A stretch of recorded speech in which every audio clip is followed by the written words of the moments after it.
มหาเถระพระเถรานุเถระเปื้อนสหธรรมิกสหพรหมจารีทุกรูปทุกองค์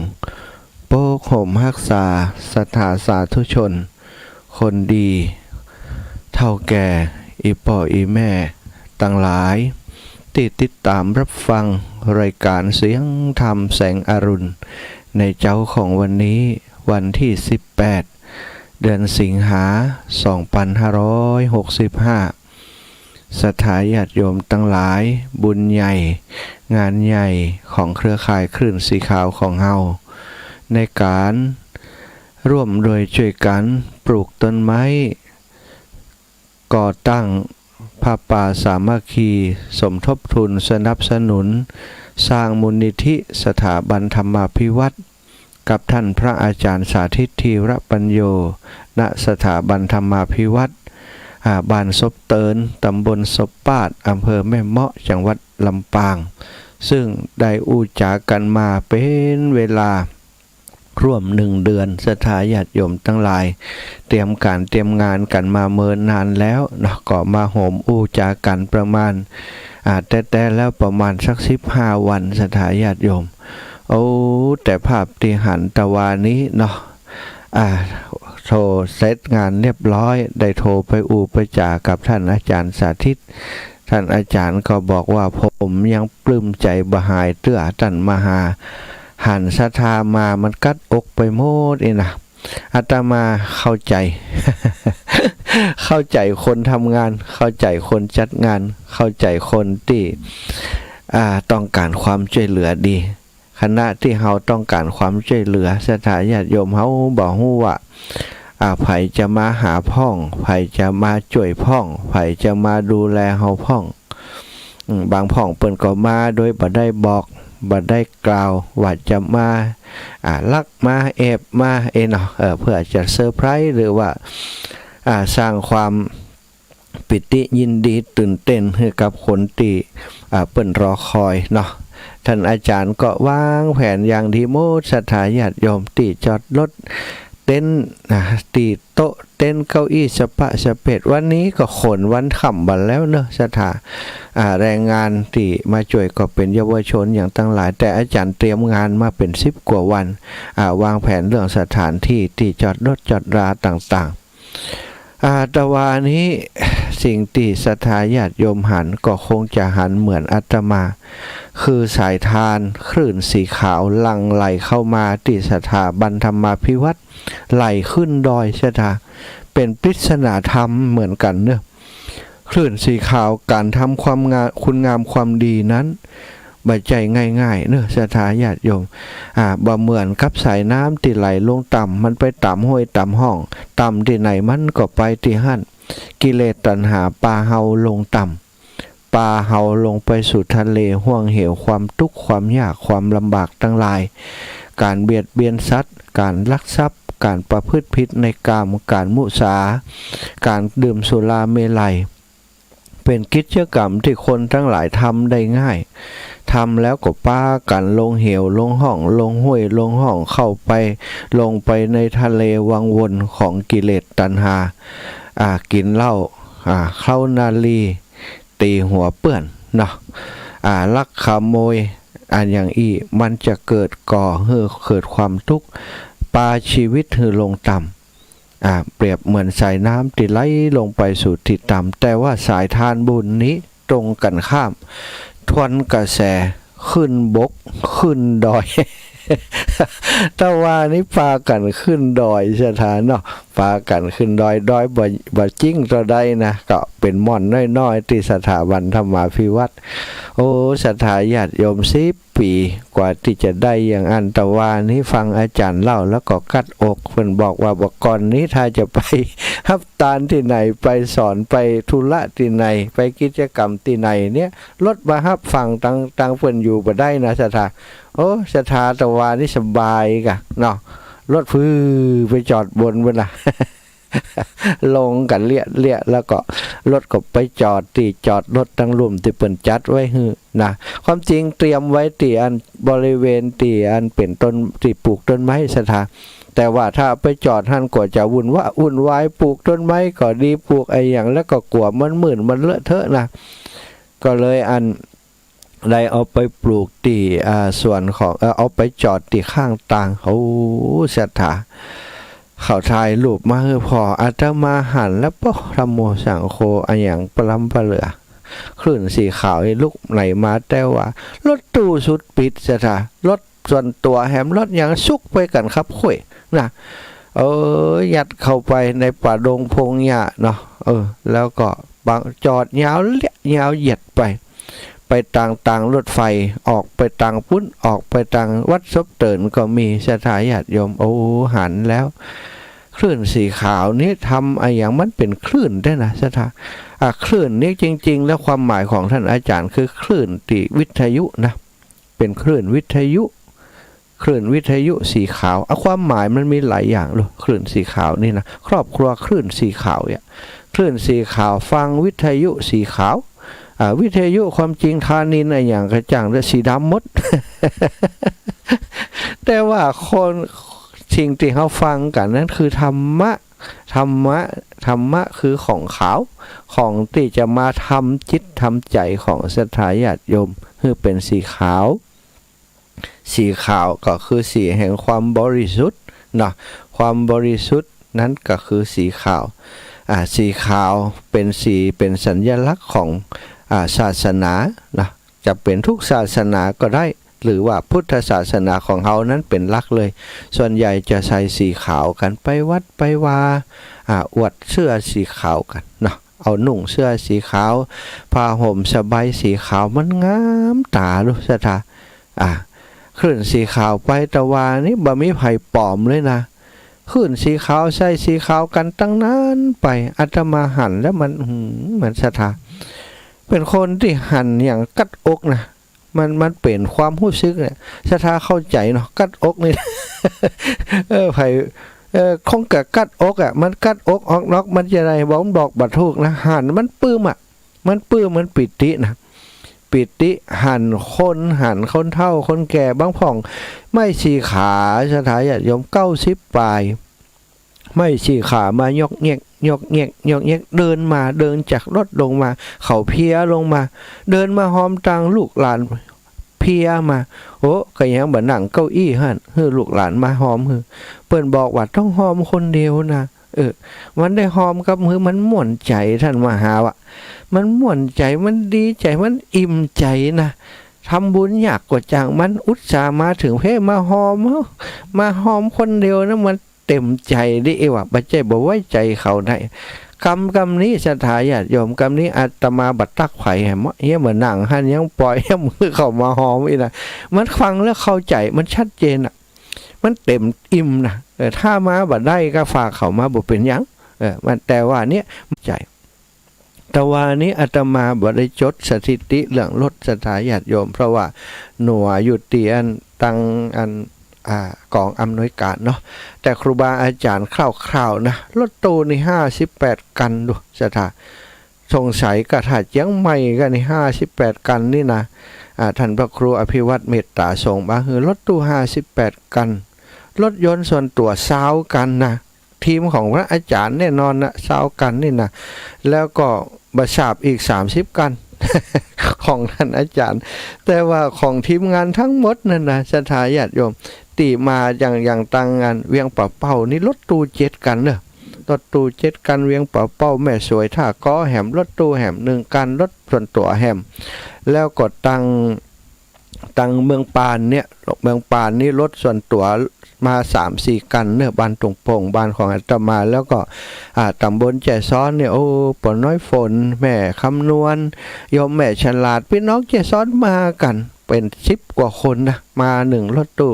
หันแล้วดีใจแล้วก็กัดอกนั่นนะศรัทธาแล้วพี่น้องตังเชียงใหม่ลำพูนเมืองฝางตะวานี่เมืองฝางศรัทธาเปิดมาไก่นะจะไปหาเฮาใน5-6 ชั่วโมงตื่นตั้งแต่ตี 2นะตี 2ออกรถประมาณตี 3กัน ตีสามกว่าจะมาถึงมารวมบุญรวมเนี้ยก็กลับไปแหมคิดพอเด้อศรัทธาญาติโยมอันน้ำใจอย่างอีนั่นนะเขาจะไปหาที่ไหนได้นะเดินทางกัน6-7 ชั่วโมง8 ชั่วโมงพุ่นนะกว่าจะกลับถึงบ้านถึงจองได้รับความเหน็ดเหนื่อยสักแค่ไหนบ่ได้กึดอย่างเนอะมากันแต่ว่านี่หลวงพ่อเมืองฝางมาบ่ได้ศรัทธาญาติโยมก็บ่สามารถจะประกาศประชาสัมพันธ์ให้ศรัทธาญาติโยมในงานท่านรับทราบได้บ่มีจังหวะหลวงพ่อบ่สบายเนอะหกล้มถึงกับมีการผ่าตัดนะอาตมาก็ยังบ่ได้เช็คดีละเอียดกำเตือว่าสรุปแล้วตอนนี้หลวงพ่อเป็นจะได้ที่เมืองฝางครูบาอาจารย์ของเขากำลังบ่สบายนะศรัทธาหลวงพ่อเมืองฝางแล้วก็ท่านอาจารย์จำเริญนี้เขาออกโรงพยาบาล 2-3 รอบแล้วในช่วงอาทิตย์ที่ผ่านมารายการของอาตมาติลิงไปเมืองผางปุ๊บบ่ได้ออกเนื่องจากอาจารย์เดี๋ยวไปตรวจเดี๋ยวไปหาหมออันนี้ตะวานี่ก็ไปตะวาวันซืนไปนอนที่วัดฝ่ายหินแล้วก็ไปโรงพยาบาลมหาราชเนาะหลายโรคท่านอาจารย์นี่นะพกมาเยอะนะไปโรงพยาบาลเข้าออกก็เลยอู้กับโยมปิละพีพันธ์เครือโยแล้วศรัทธาพี่น้องต่างเมืองฝางเขาอยากจะให้เช็คจิมอยากจะให้เช็คว่าโอ้ครูบาอาจารย์เดินทางไปอันโรงพยาบาลมหาราชเนี่ยได้รับการดูแลได้รับการใส่ใจจะได้พ่องกาเดินทางเป็นจะได้เนาะศรัทธาญาติโยมอยากจะให้ถามกันเพราะว่าท่านอาจารย์จำเริญนี้ถือว่าเป็นพระปฏิบัติดีปฏิบัติชอบนะศรัทธาช่วยเหลือการงานในเครือข่ายวิทยุคลื่นสีขาวของเฮาเนี่ยโดยเฉพาะทางฝั่งเมืองฝางเนี่ยเป็นช่างเทคนิคเพิ่นเคยทำงานของทางทีวีทางโทรทัศน์ทางเป็นผู้สื่อข่าวเป็นนักข่าวมาก่อนเป็นนักจัดรายการมาก่อนศรัทธา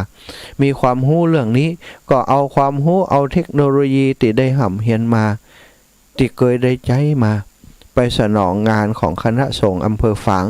ไปสนองงานของหลวงปู่พระครูสุจิตตานุรักษ์เจ้าคณะอำเภอฝางอาตมาภาพนั้น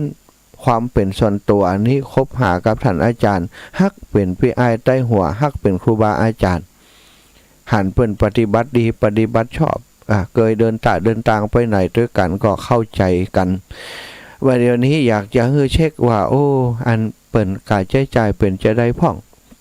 ถ้าเป็นไปได้เนาะอาตมาอยาก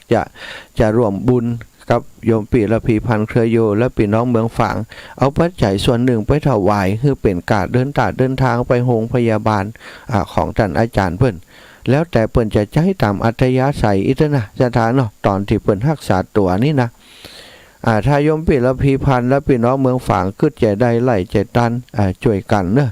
ก็แจ้งบอกอาตมาจิมก็จะได้อู้ผ่านทั้งรายการไว้ตัวแล้วก็จะได้หายหอมไปเป็นทุนเนาะสำหรับครูบาอาจารย์ที่ทำงานด้วยกันเนี่ยเวลาป่วยเวลาอาพาธมานี่อย่างว่านะชะตาจะให้เปิ่นออกปากคนเดียวโอ้ผมลำบากอย่างอันอย่างอีมันบ่งามเนาะแต่อย่างหมู่เฮาเนี่ยเคยได้เปิ่งบุญบารมีของครูบาอาจารย์ก็ต้องดูแลตอบแทนชะตากตัญญูกตเวทีต่อคนที่มีกุลต่อเฮาเนาะเฮาฟังวิทยุนั้นนะมันไม่ใช่มาง่ายๆดูหลวงป่อเมืองฝางก็จะตั้งสถานีวิทยุได้กะจ่ายสปันสถาแต่ละเดือนนี่เป็นตัวใดอย่างท่านอาจารย์จำเริญก็เช่นเดียวกันเวลาเป็นวันนั่งพอคอมพิวเตอร์นั่งทำงานเพื่อจะให้เสียงของครูบาอาจารย์ที่จัดรายการไปถึงบ้านถึงจองอีปออีแม่คราวที่เปิดบัสบายก็ขอฝากช่วยกันเนาะอาตมา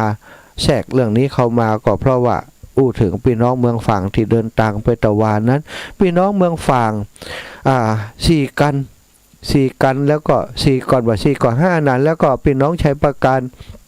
โยมแม่สีทรนี่1 กันแต่ว่าบ่ได้ลากันคำเน้ออีแม่เน้อโยมแม่สีทรเพราะว่าโอ้คนหลายเนาะแม่เนาะอีแม่ไปถึงตั้งแต่วันที่6ตอนบันแรงนะไปถึงวันที่16ก็บ่ได้อู้กันดีสถาญาติโยมทั้งหลายอีแม่อิดเต็มทีก็ไปถึงปั๊บโอ้ส่งอาบน้ำอาบท่าแล้วทุ่ม2 ทุ่มเนี่ยปิดอันตีพักรับหายเช็บ ถ้าจะอิดเหนื่อยเต็มที่ตื่นมาตี 4 ตี 3อาตมาช่ำลุกมากวนแฮมเนาะอาตมาลุกมาคุบครับจัดรายการที่ศาลาหิมที่อีแม่นอนทำบ่ได้รับดีนะแล้วแต่ไปงานอย่างอย่าไปรับไปนอนอย่างเนาะ เสร็จแล้วอีแม่ก็ตื่นมาประมาณสักตี 5นี่กะนะตี 5ป้ากันแต่เขาได้ยินเสียงอู้แล้วฟังไปตัวอู้ไปตัวตอนจะเขาเซลกันว่าอีแม่ยังไปโทรท่านหาท่านอาจารย์ร่วมเจ้า เขาว่าถ้าโทรใช่เขาจะเอิ้นใช่ไหม โยมแม่สีทอนเนาะไปจากเมืองฝางปะโทศรัทธาชัยประการไปวันที่16ไปหล่ำลำปางว่าไปหลงลำปางมาถึงตั้งแต่3 โมงกว่าจะออกจากลำปางไปแม่เมาะใดกว่าจะไปถึงอันสถาบันธรรมาภิวัตรใดเพื่อจะให้เพื่อจะปิกว่าโยมแม่สีทอนเนาะก็ไปกันนะเมืองฝางถาดตอนแม่อายชัยประการดังนั้นป่อแม่เขาถึงนั้นศรัทธาพี่น้องจังเมืองฝางแม่อายถาดตอนเนี่ยเปิดฟังกันนักแม่แจมบนดอยเนาะพี่น้องตั้งแม่แจมพี่น้องตั้งบนดอยนะพี่น้องชนเผ่าที่เปิดฟังหู้เรื่องศรัทธาเปิดฟังหู้เรื่องแล้วก็เปิดโทรมาหาเนาะบางพ่องเขาฟังแล้วบัดโทรแต่อีปออีแม่บอกว่าทั้งปุ้นฟังท่านมหานักเนอะไปไหนก็อู้กันว่าอู้กันถึงท่านมหาขอบคุณอีปออีแม่ตั้งหลายนะอาตมานี่มันบอกบัดถูกนะมาจัดรายการอยู่ตรงนี้ได้หู้จักอีปออีแม่ตั้งหลายย้อนครูบาอาจารย์เมตตาพอได้หู้จักกันแล้วก็เหมือนกับเป็นญาติพี่น้องกันไปเมืองฝางถึงวันนี้ศรัทธาบ่อดบ่อยากนะบ่อึดอีนะบ่บิณฑบาตสักวันก็คงจะอยู่ได้นะไปเมืองฝางนี่ญาติส่วนตัวก็มีอยู่แถวสันทรายคลองน้อยเนาะอยู่แถวสันทรายคลองน้อยลูกหลานของป่อบุญปันหน้าใหญ่พ่อผู้ใหญ่ปันเนาะแล้วก็ส่วนทั้งแม่จงดีทั้งป่อบุญปันบุญปันมโนครป่อน้อยบุญปันเนี่ยเยอะแยะทั้งพี่น้องเมืองฝั่งปีละพีพันเครือโยครูบาอาจารย์ทั้งหลายนั้นเป็นญาติเป็นมิตรมันเหมือนกับเขาได้เกิดได้อยู่ทั้งปุ้นมาก่อนในสถามันแปลกนะไปทั้งปุ้นมันสงบจิตสงบใจเหมือนกับไปบ้านเกิดกับปันนั้นนะเนี่ยพี่น้องตังเวียงป่าเป้านี่7-8กันนำโดยโยมแม่จีรพันธ์โมปอแต่ว่าถ้าจะอิดแกนั่งเป็นติอีแม่นะบ่ได้อู้กันดีสักกรรมสถาอาตมากับโยมแม่จีรพันธ์นี่ปกติก็สื่อสารกันตลอดนะสื่อสารกันตลอดแต่ว่าช่วงที่อีแม่จะเดินทางมาสถาบันธรรมาภิวัตรนี่บ่ได้ถามอีแม่ว่ามากันกี่กันเป็นวัดตะวานี่7-8กันสถาที่บ่แจ้งว่ากันซ้ำให้กันมารถส่วนตัวแหมอีปอกก็มาแต่ว่าปอกกำนัน4 ท่านมาถึงสถาบันธรรมาภิวัตรไปเสาะหาลูกเบาอยู่ที่ไหนเนาะเอาบัลลัมใหญ่มา2 ลังบอกว่าอีปอเอาไว้สู่ละอ่อนที่สถาบันธรรมาภิวัตรนี่ลังวัตถุเขาจะมาขนเต้นขนโต๊ะของอาตมาเอาไปลังว่าจะไปให้ละอ่อนเขาทำของหวานที่โรงเรียนนี่นะก่อนโยกบัลลัมใหญ่มาลงมาเนาะแล้วก็กินข้าวกินปลาเพิ่นมาถึงจ้าแล้วก็ลวดฮับอาตมาที่อุทยานธรรมสุนทรมุนีดูโยมปอกำนันนะอันนี้พี่น้องตั้งแม่สวยก็มาแม่สวยท่าก้อนี่โยมน้องสมพินแม่สวยท่าก้อมากันตังลับปูนเชียงใหม่อย่างนี้ก็คงจะตามที่ท่านอาจารย์ว่าแต่ลำปางนี่นักหลายเนอะโยมแม่4 วันบันดอนไฟนุมาถึงลูกถึงหลานเปิ่นตะวานี่นะโยมแม่4 วันอุดมนี่อายุนักแล้ว80 ปลายแล้วสถาญาติโยมอีแม่ปาลูกปาหลานมาเป็นว่าเฮาแซวเล่นนะบัดจะอุแท้นั่นนะงามพลีพอลอเท่าแก่แล้วเปิ่นยังมีบุคลิกความสง่างามของคนมีบุญกันลูกหลานเปิ่นและที่สำคัญคือพ่อแม่พี่น้องของเฮาที่นากวางนาฟานปอเนกแม่เชียนเนาะโยมแม่โยมปอทั้งหลายปอนอ่านแก้วมุนโยมแม่แก้วพี่น้องนากวางนาฟานมากันเอารถเอาลามากันสถาญาติโยมเปิ้นฮู้จักอาตมาแล้วก็ได้ฟังน้ำฟังธรรมของท่านพระอาจารย์สาธิตอาตมาก็บอกอีพ่ออีแม่นี่อาจารย์เฮานะถ้าบอกไปนี่จดขาดเลยจดขาดคือบ่ฮักแหมแล้วนายเนาะกันเล่นไปเพิ่นปากันมากันนักกันหลายรถ 3-4 กันสถานรถตู้1 กันรถส่วนตัวแหม 3-4 กันก็ทำให้มีกำลังใจเนาะมีกำลังใจบางครั้งบางทีนี่การทำงานเป็นเครือข่ายเนี่ยปีหู้2น้องหู้1เนาะครูบาอาจารย์เปิ้นก็มีญาติโยมของเปิ้นเฮาก็มีญาติโยมของเฮาเอามาเปาะมาหอมมัดลุ่มตุ่มเปล่าหอบตุ่มเปล่าช่วยเหลือกันอย่างอีมันม่วนใจเนาะมันม่วนใจตะวานี้ที่สำคัญคือตะวานี้หันพี่น้อง วัดใหม่ วัดเหล่ามนทาศรัทธาญาติโยมทั้งหลายที่อาตมาอู้ถึงบ่อยๆอู้ถึงวันๆนั้นนะวัดเหล่ามนทาเป็นสำนักสงฆ์เป็นที่พักสงฆ์ตั้งขึ้นใหม่นะอยู่ที่อำเภอดอยหล่อจังหวัดเชียงใหม่ตั้งขึ้นใหม่โดยความปรารถนาความต้องการของพี่น้องบ้านเหล่าเป้าซึ่งจริงๆแล้วเปิ่นก็มีวัดอยู่เก่าก่อนหลังหนึ่งวัดหนึ่งแต่ว่ามันอยู่คนละฝั่งต่างคนเฒ่าอยู่แห่งฝั่งต่างข้ามไปทำบุญอิดยากเคยมีรถเฉียวรถนั้นนี้ได้รับบาดเจ็บถึงกับร่างกายได้เสียหายจิตใจได้บอบช้ำนักหนาอันสลุงเหี่ยวพื้นอีนะเปิ้นก็หายังอันปนานทรงเนี่ยเปิ้นก็บ่สบายใจปนานทรงเป็นอดีตผู้ใหญ่เปิ้นว่าอยากจะได้ความที่เคยเป็นผู้ใหญ่มาเนาะมันบ่มีการปลดนะศรัทธาเปิ้นก็อินดูเจ้าบ้านว่าเนี่ยจะได้ก็เลยกึดมาเป็น10 ปีแล้วว่ะก็อยากจะแปลงวัดก็ไปปรึกษาครูบาอาจารย์แต่ที่ผ่านมาเปิ้นก็ห้ามก็ปรามกันไว้กลัวมันมีความแตกแยกแต่ทีนี้พอมาระยะหลังเปิ้นก็ว่ามันบ่ใจแตกแยกนั้นมันมีแต่จะช่วยกันอยากจะมีเพราะว่าอยากจะให้คนเฒ่าคนแก่ได้มีวัดใกล้บ้านสุดท้ายก็เลยได้ตกลงปลงใจกันซื้อที่ดินจะแปลงวัดกันที่อาตมาได้เล่าให้ศรัทธาญาติโยมฟังมาโดยตลอดแล้วก็มีคนหายห้องอาตมาไปไหนเขาว่าเป็นคนเราเป้าเรามนทาพุ่นนะบ่เดียว ฝากกระตังหอมเรามนทาบางห้องก็โทรมาหาอาจารย์อีแม่หอมตีดินหน่อยเล่ามนทาว่ะฝากหอมก็หอมหื้อเนาะเป็นสะพานบุญหื้อแต่ส่วนใหญ่คนเฒ่าคนแก่ฝากแล้วเพิ่นก็เอาคืนนะฮือลูกหลานโอนมาฮือเนาะแต่ว่านี้กะวัดเหล่าเป้าเหล่ามนทาไปกัน5 กัน6 กัน6 กันกะสถาญาติโยมกะเหล่ามนทานะเนาะ6 กันเฮาหันแล้วชื่นใจเหลือเกินเพราะเฮาได้เป็นส่วนหนึ่งของเรามนทาเหมือนกับคนที่อยู่เรามนทาเหมือนกันนะใจมันอยู่พุ่นนะสถาใจจะได้มันรวมเปิ่นสร้างวัดใหม่เนี่ย เนี่ยครูบาอาจารย์ มีประชุมอย่างกิจกรรมที่จะทำที่วัดเรามนทาเปิ่นก็เมตตาแจ้งมาวันพระเปิ่นนิมนต์ไว้อาตมาก็ไปเทศวันพระนี่ก็จะไปเทศนี่บัดเดียวนี้กี่ค่ำ5 ค่ำกะ5 ค่ำ6 ค่ำแล้วกะ8 ค่ำนี้จะเป็นวันที่20ใช่ท่าวันนี้6 ค่ำวันนี้กะ6 ค่ำ7 ค่ำเป็นแม่นกะ6 ค่ำวันที่19วันแรงนี่ก็จะไปแล้วเนี่ย ไปนอนไปสัตหะไปนอนที่วัดเรามนทาวันที่20นี้ก็จะไปเทศอันเป็นธรรมพื้นเมืองศรัทธาญาติโยมเป็นธรรมผูกธรรมกับเพิ่นจะไปเทศที่หั่นเนาะแบ่งกันวันแรกท่านอาจารย์วันที่2ท่านอาจารย์วันใหม่วันที่3นี่เฮานี่ศีลที่3นี่เฮา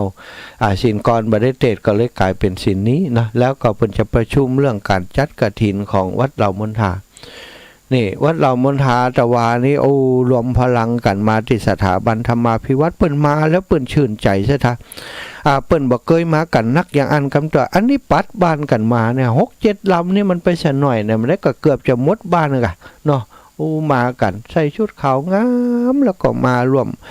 วมบุญกับท่านพระอาจารย์สาธิตธีระปัญโยและที่สำคัญตะวานี่บ่มาบ่ได้เนอะป่อทรงป่อหลวงทรงนี่มานั่งโต๊ะเลยนะมานั่งโต๊ะมาจ่วยจดจ่วยเขียนคนนั้นหอมคนนี้หอมตะวานี้ถ้าบัดจ่วยกันแล้วบัดตันเนอะแม่อีปอดทั้งหลายปนานมาจ่วยท่านสทเพียรปทุมธามาจ่วยมาจ่วยจดจื่อเสียงเรียงนามของอีปออีแม่พอไปพอมาเหมือนกับคนซบเตินซบปาดเหมือนกัน มันนั่งเป็นกรรมการนักเพื่อนท่านจ่วยดูแลเรื่องเงินทองจนคนไม้คนก้อยคนไม้ไปนะเปิ่นถึงจะไปเป็นแขก มาเป็นเจ้าภาพคือเปิ่นอินดูหันนั้นสทเพียรหันยมปีเพียรแล้วก็หันปนานทรงหลายๆคนเนาะพี่น้องกันเหล่ามนทาเฮามาช่วยกันช่วยงานวันนี้ได้ใจกันเนอะท่านอาจารย์สาธิตว่าอาจารย์ผมนี่เก่งใจเปิ้น เก่งใจพี่น้อง เครือข่ายคลื่นสีขาวแต่นะเพราะว่าเปิ้นมีการมีงานนี้ผมส่วนมากผมก็ติดงานผมบ่ได้ไปช่วยเปิ้นอย่างวัดเหล่ามนทานี่ผมยังบ่ได้ไปช่วยกำเตื้ออาตมาก็ว่าอาจารย์บ่ต้องคิดหยังแล้วผมเนี่ยเป็นตัวแทนแล้วผมไปที่ไหนผมบอกว่ามา2 คนเขาว่า2 คนที่ไหนเขาว่าโดยอาจารย์สาธิตเนาะไปในนามตัวนะไปที่ไหนคลื่นสีขาวของเขาต้องช่วยเหลือกันซะท่าอาตมาเป็นลูกศิษย์ของเปิ้น ศรัทธาญาติโยมหันอาตมาก็ถือว่าหันท่านอาจารย์สาธิตด้วยนะเพราะอาจารย์เปิ่นไปอบรมมีงานประชุมมีงานของสมัชชาจังหวัดมีงานหลายอย่างหลายด้านล้ำไปอบรมเดี๋ยวก็โรงเรียนเดี๋ยวก็ผู้สูงอายุเดี๋ยวก็ส่วนราชการเนี่ยไปปฏิบัติภาวนาวันก่อนก็ไปทำกิจกรรมกับมหาลัยเชียงใหม่ดูตีอันตังเชียงใหม่พุนสถาเป็น 3-4 วันไปอบรมเป็นพระวิปัสสนาจารย์ถ้าอาจารย์เพิ่นทำงานหลายด้าน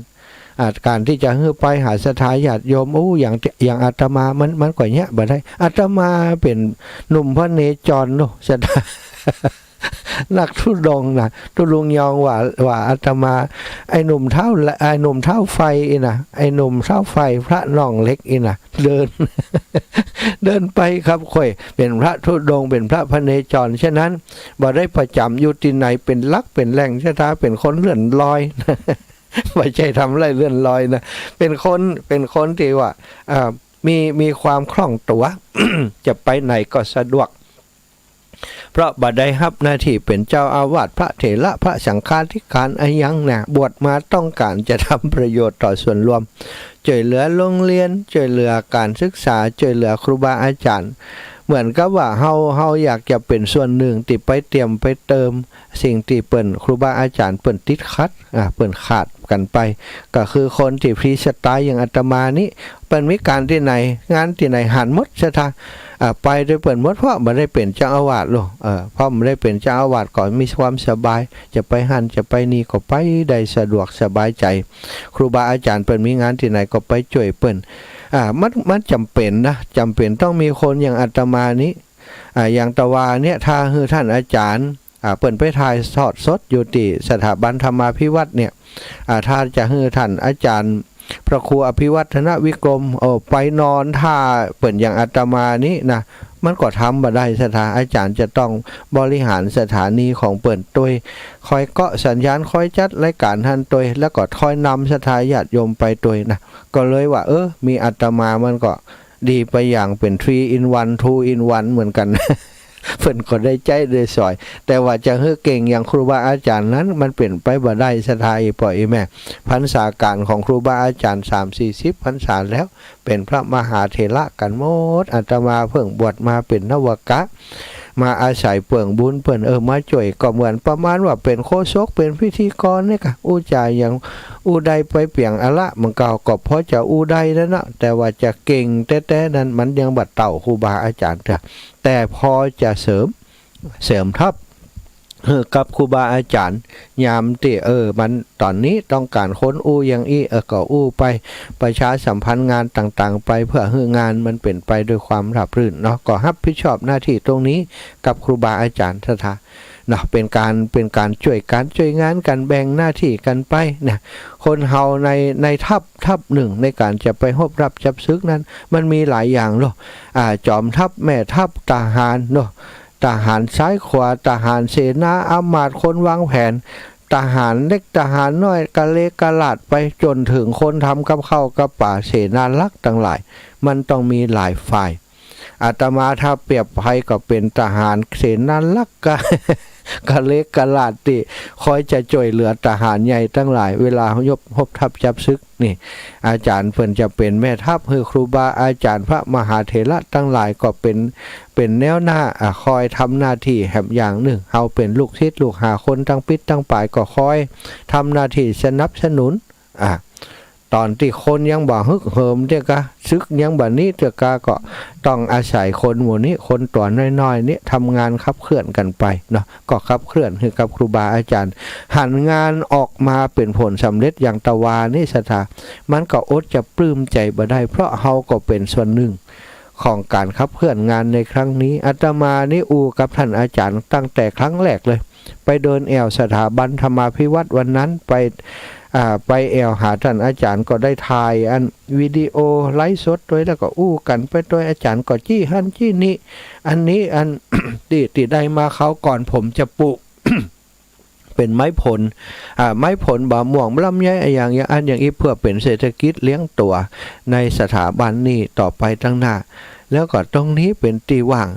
นี่เปิ้นจะขายเหมือนกันนะเอวะโอ้เปิ้นขายตัวใดอาจารย์มีกี่ไร่18ไร่เปิ้นจะขายตัวใดอาจารย์300,000ปลายท่านมหาตีเป็นไร่แล้วตกอยู่ไร่22,000 20,000อีน่ะอันอาตมาว่าน่าสนใจตอนนั้นก็อู้กันไปหลายอย่างศรัทธาแล้วก็อู้กันถึงว่าอาจารย์ท่านนี้เหมาะเนาะที่นอนแล้ววันเดียวนี้อาจารย์อยู่นี่มากี่ปีแล้ว10 ปีนะเขาก็ว่าอาจารย์10 ปีแล้วควรจะ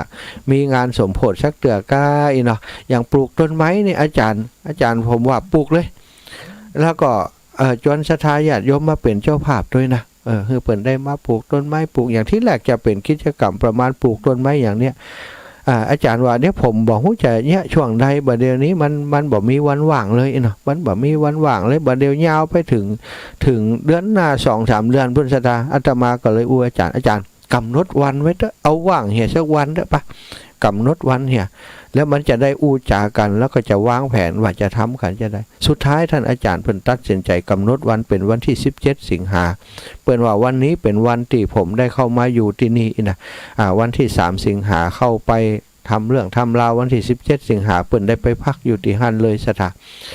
ก็สุดท้ายก็เป็นวันที่17 สิงหาเพราะกำหนดวันแล้วอาจารย์เปิ้นก็คิดงานเนาะเปิ้นเป็นคนที่ทำงานเก่งคิดงานวางแผนสะปาสะเป็ดวางแผนเรียบร้อยแล้วกาเปิ้นก็ประกาศประชาสัมพันธ์ทาง Facebook เปิ้นมาเรื่อยๆสถาคนเป็นเจ้าภาพงานของท่านอาจารย์นักหนาเป็นคุณหญิงคุณนายเป็นทหารเป็นตำรวจเป็นข้าราชการหลายกลุ่มหลายฝ่ายเป็นปเลี้ยงเอียงคำเป็นน้องเจ้าบ้านของเฮาร่วมโดยช่วยกันเป็นเจ้าภาพเจ้าสำรับเป็นกันเทศกันถวายปัจจัยถวายพระสงฆ์องค์เจ้าที่ไปเจริญพระพุทธมนต์ด้วยนี่เป็นมีคนรับผิดชอบเหี่ยมดสถาอาตมาได้หันการทำงานของอาจารย์ที่เป็นระบบก็ดีใจแล้วก็หันการให้หอมของอีปออีแม่ตั้งหลายท่านก็ดีใจแต่ว่านี่ปะใส่นายอำเภอเป็นคนรู้จักกันท่านนายอำเภอพนมพรตุยกาดเข้ามาตักมาตายเขาก็บอกว่าหน้าตาสดใสพุทธจะไปถึงผู้ว่าพุทธเนอะรักษาตนรักษาตัวก็ยังหนุ่มอยู่สถาพอแล้วมีโอกาสไปตังบนอยู่เพราะเป็นคนที่ทำงานจริงจังไปอยู่ในอำเภอแม่เมาะนี่ถือว่าเป็นอำเภอใหญ่นะสถาต่อไปก็ขยับเข้าเมืองต่อไปก็ป้นขึ้นมาก็วันหน้าได้หันผู้ว่าเป็นคนชื่อพนมพรตุยกาดแน่นอนในอำเภอก็เคียงบ่าเคียงไหลในการทำงานเพื่อพี่น้องเจ้าบ้านกับท่านพระอาจารย์สาธิตมาโดยตลอดเจ้าโลไปสถาบันธรรมาภิวัตรตอนที่เปิ้นไปฮับนำตำแหน่งในอำเภอเปิ้นก็ไปหาท่านอาจารย์เลยสถาเพราะเปิ้นรู้จักกันมาก่อนเนาะเคยทำงานร่วมกันตอนที่เปิ้นเป็นปลัดอาวุโสอยู่ที่อำเภอแม่เมาะก็คลุกคลีตีมงไปร่วมงานกับท่านอาจารย์ตลอดแต่ว่าเปิ้นก็ไปเป็นประธานไปไปจากัพี่น้องชาวบ้านได้พบปะกันเนาะเป็นคนเคยรู้จักกันเคยทำงานร่วมกันกับอาตมาก่อนเช่นเดียวกันก็ได้ตักตอยกันเนาะแต่ว่านี้สรุปยอดทั้งหมดเนอะศรัทธาญาติโยมได้อยู่หลายอันละนะศรัทธาเลขตั้งหน้ากับงามเลขตั้งหลังกับงามเนอะอันนี้ยังบ่สรุปในยอดติบมาตั้งอัน ที่โอนเข้าบัญชีคำเตือนนะศรัทธาอันนี้นับแต่ซองนับแต่ปัจจัยที่เป็นต้นพระป่าไปที่ศรัทธาญาติโยมหายหอมไปแต่มีตกค้างอยู่อาตมาคิดว่ายังมีตกค้างอยู่แต่ว่านี้นับได้ที่พระป่าเสร็จเรียบร้อยนั้นลูกศิษย์ลูกหาของท่านอาจารย์นับได้ที่หันนี้276 798ศรัทธาเลขงาม276 798เนี่ย276,798 276,798เนอะศรัทธาญาติโยมเลขดีนะจำไว้276,798 200,000ปลายศรัทธาอันนี้คือสายทานบุญที่มันไหลขึ้นดอยไปสถาบันธรรมาภิวัตตวานี้โดยความเมตตาของเครือข่ายคลื่นสีขาวท่านผอ.คลื่นสีขาว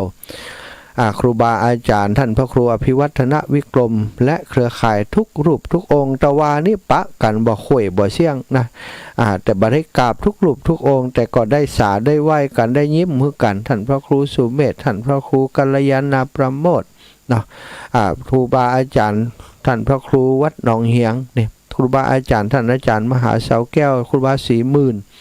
แต่ว่าหลวงปู่ขาดเนอะหลวงปู่เจ็บแข้งเจ็บขาไปไหนบ่สะดวกสถานหลวงปู่ดอยบ่เดี๋ยวนี้นะ ขี้ย่องละ หลวงปู่บ่ล่างฟังเห็นกันเนาะตัวผอมแล้วบ่ก่อนนี่ฉี่แข็งแรงบ่เดี๋ยวปีนี้นี่บ่ท่าแล้วนะกระดูกข้อแข้งข้อขาข้อมือจะลุกจะนั่งเตือตีนี่อิดนะมันปวดมันนี้เลยหลวงปู่เดินทางมาบ่สะดวกถ้าจะอายเขาก็บ่ก่อนตัวเดินเหินดีลูกบ่เดี๋ยวนี้เดินเหินบ่ค่อยงามก็เลยบ่มานะก็ดูแลตังวัดแสนต่อนะวัดสันต่อวัดทุ่งเศรษฐีหลวงปู่ดูแลตอนนี้ก็ใกล้จะฉลองสมโภชวันที่13ตุลานะประเดี๋ยวติดจ่อฟ้าใบละกาปันลมก็มีคนหายหอมมาโอ้ขออนุญาตประกาศหายหอมเนี่ยกำเริบศรัทธาเดี๋ยวจะลืมไปเห็นอันนี้เนาะสายทานบุญหลั่งไหลเข้ามาแต่วันนี้เนาะไหลไปที่พุ่นนะไหลท่วมมาที่สถาบันธรรมาภิวัตน์นี่แบบปอ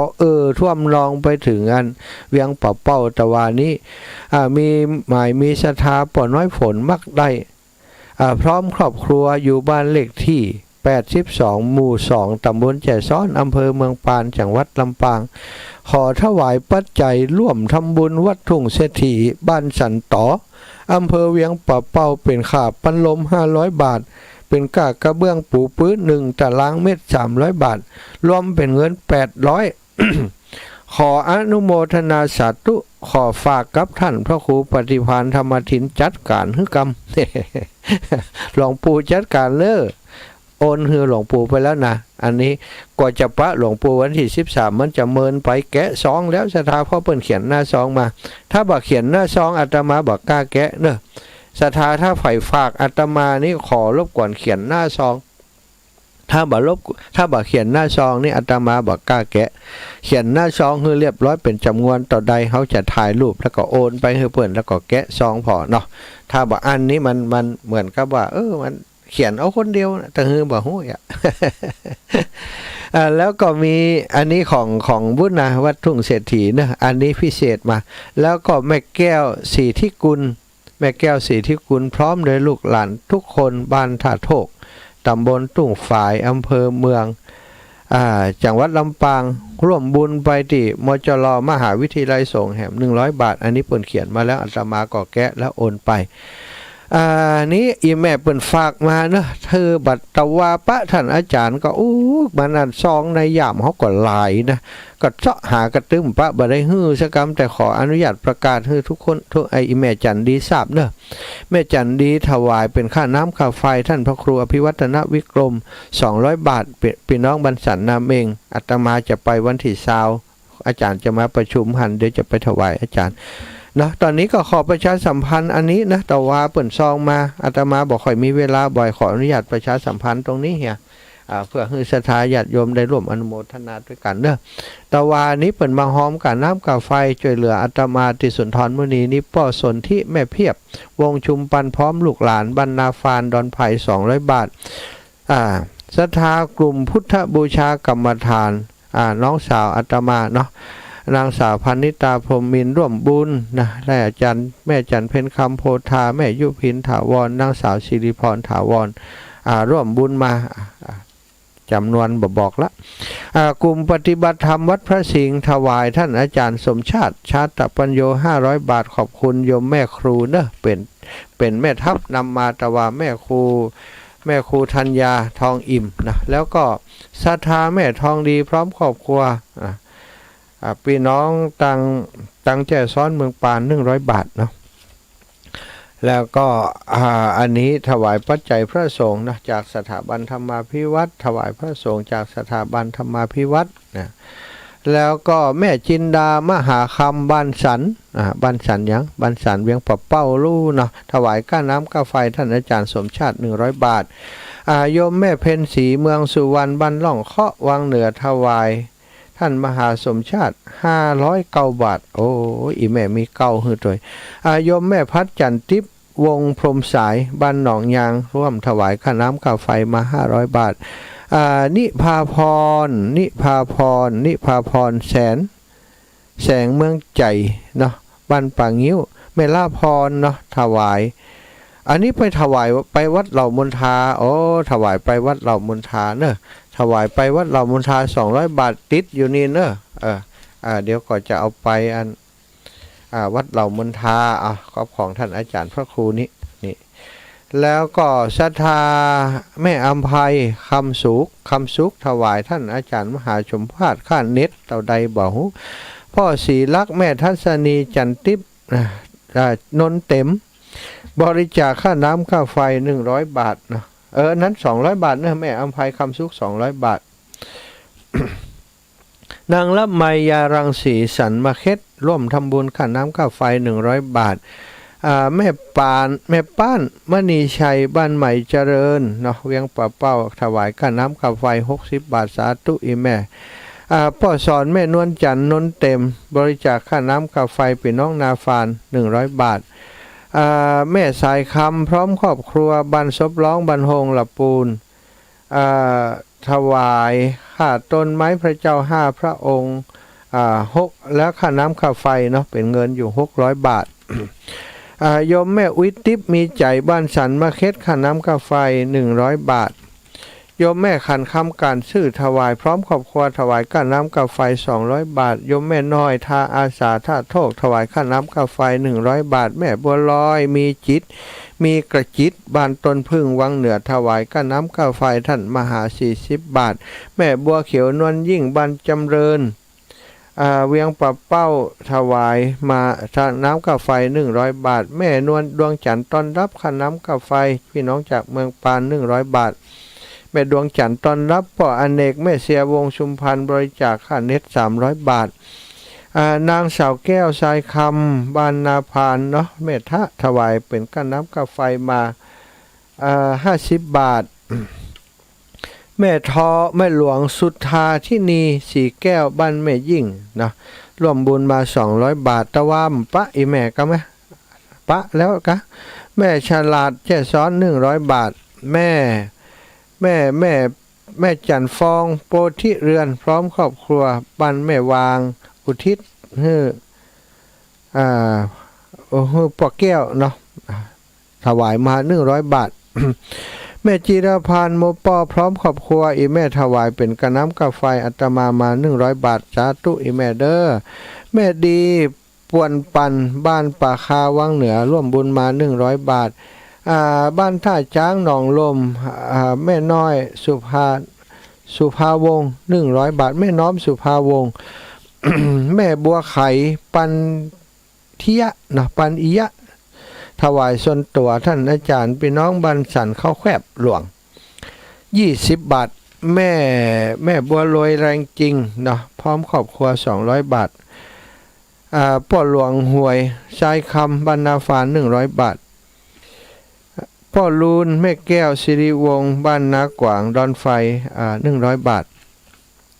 ชำระหนี้ส่งแม่อัมพรวงและวงแหวนบ้านพระนอนขอนม่วงเนาะถวายมา100 บาท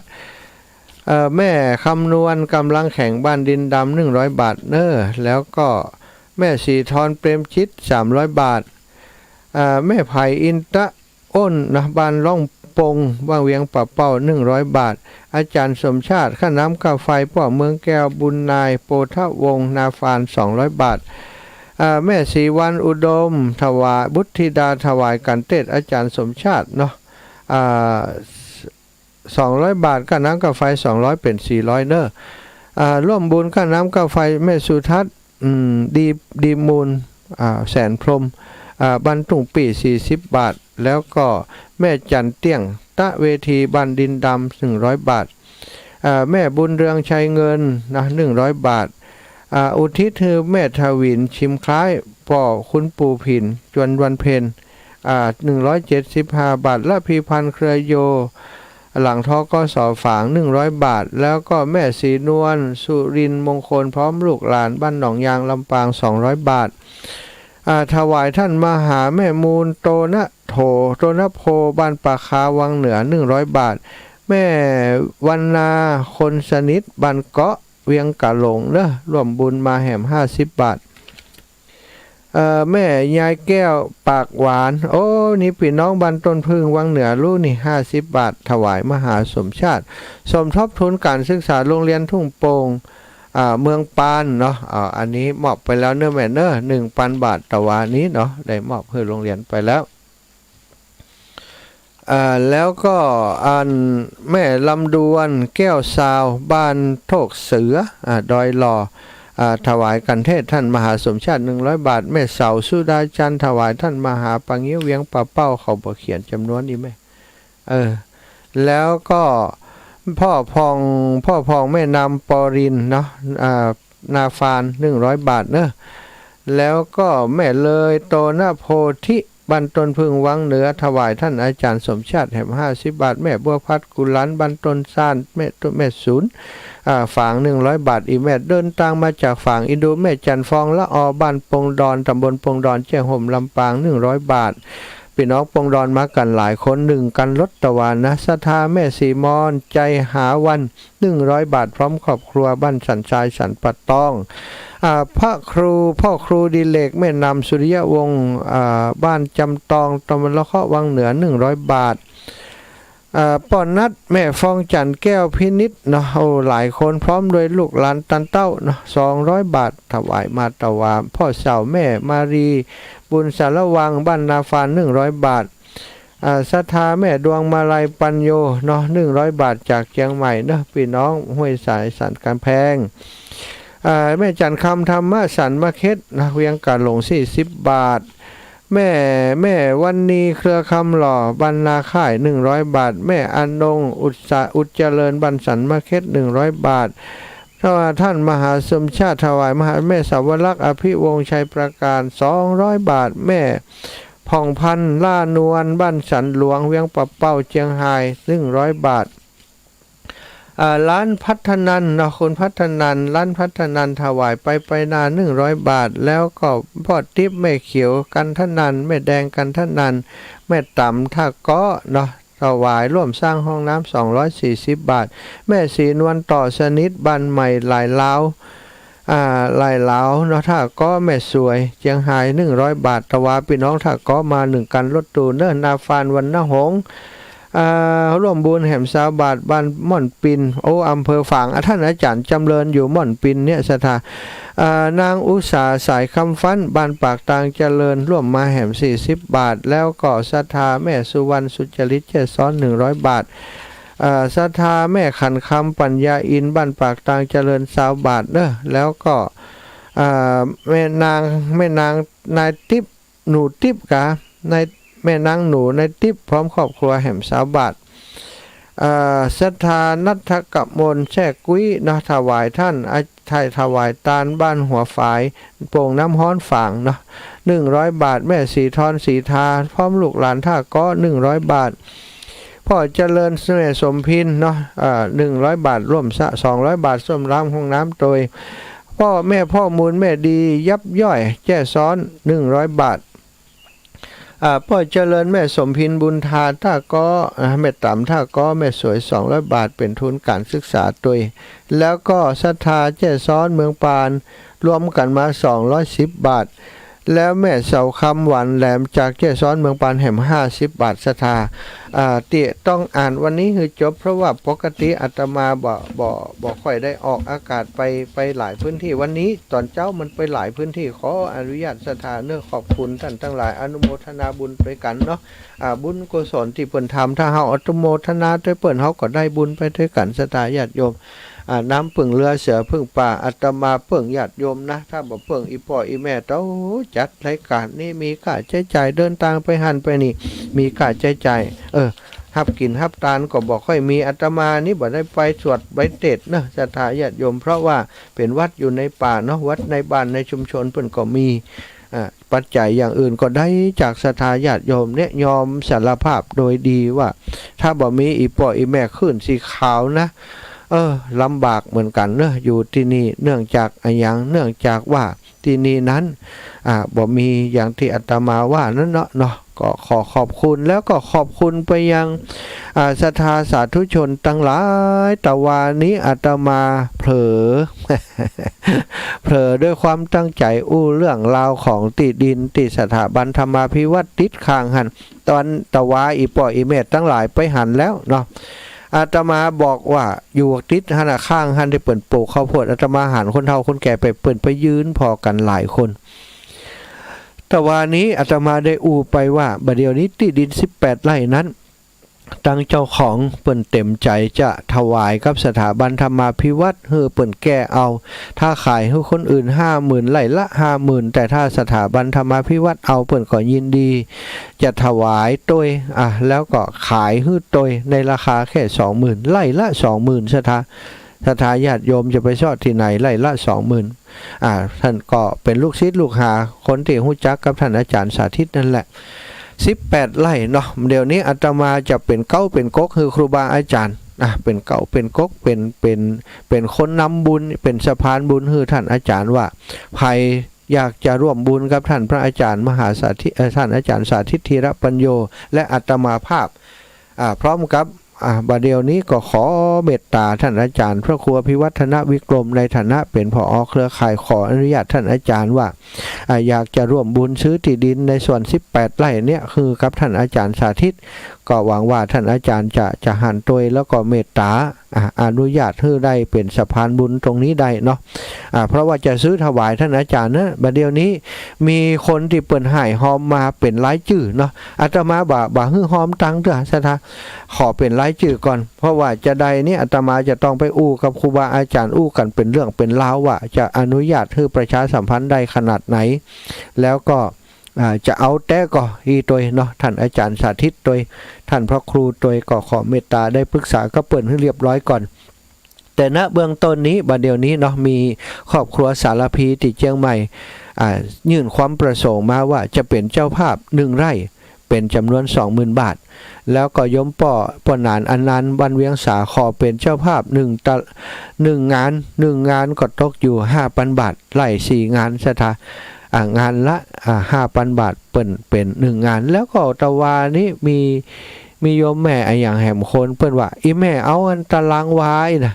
ตารางวามันก็จะเป็นอยู่500 บาทอีกเปิ้นบอกตะวาแม่น้อยกัดนัดกะเนาะอีแม่บอกมาอย่างอันแล้วก็ตะวานี้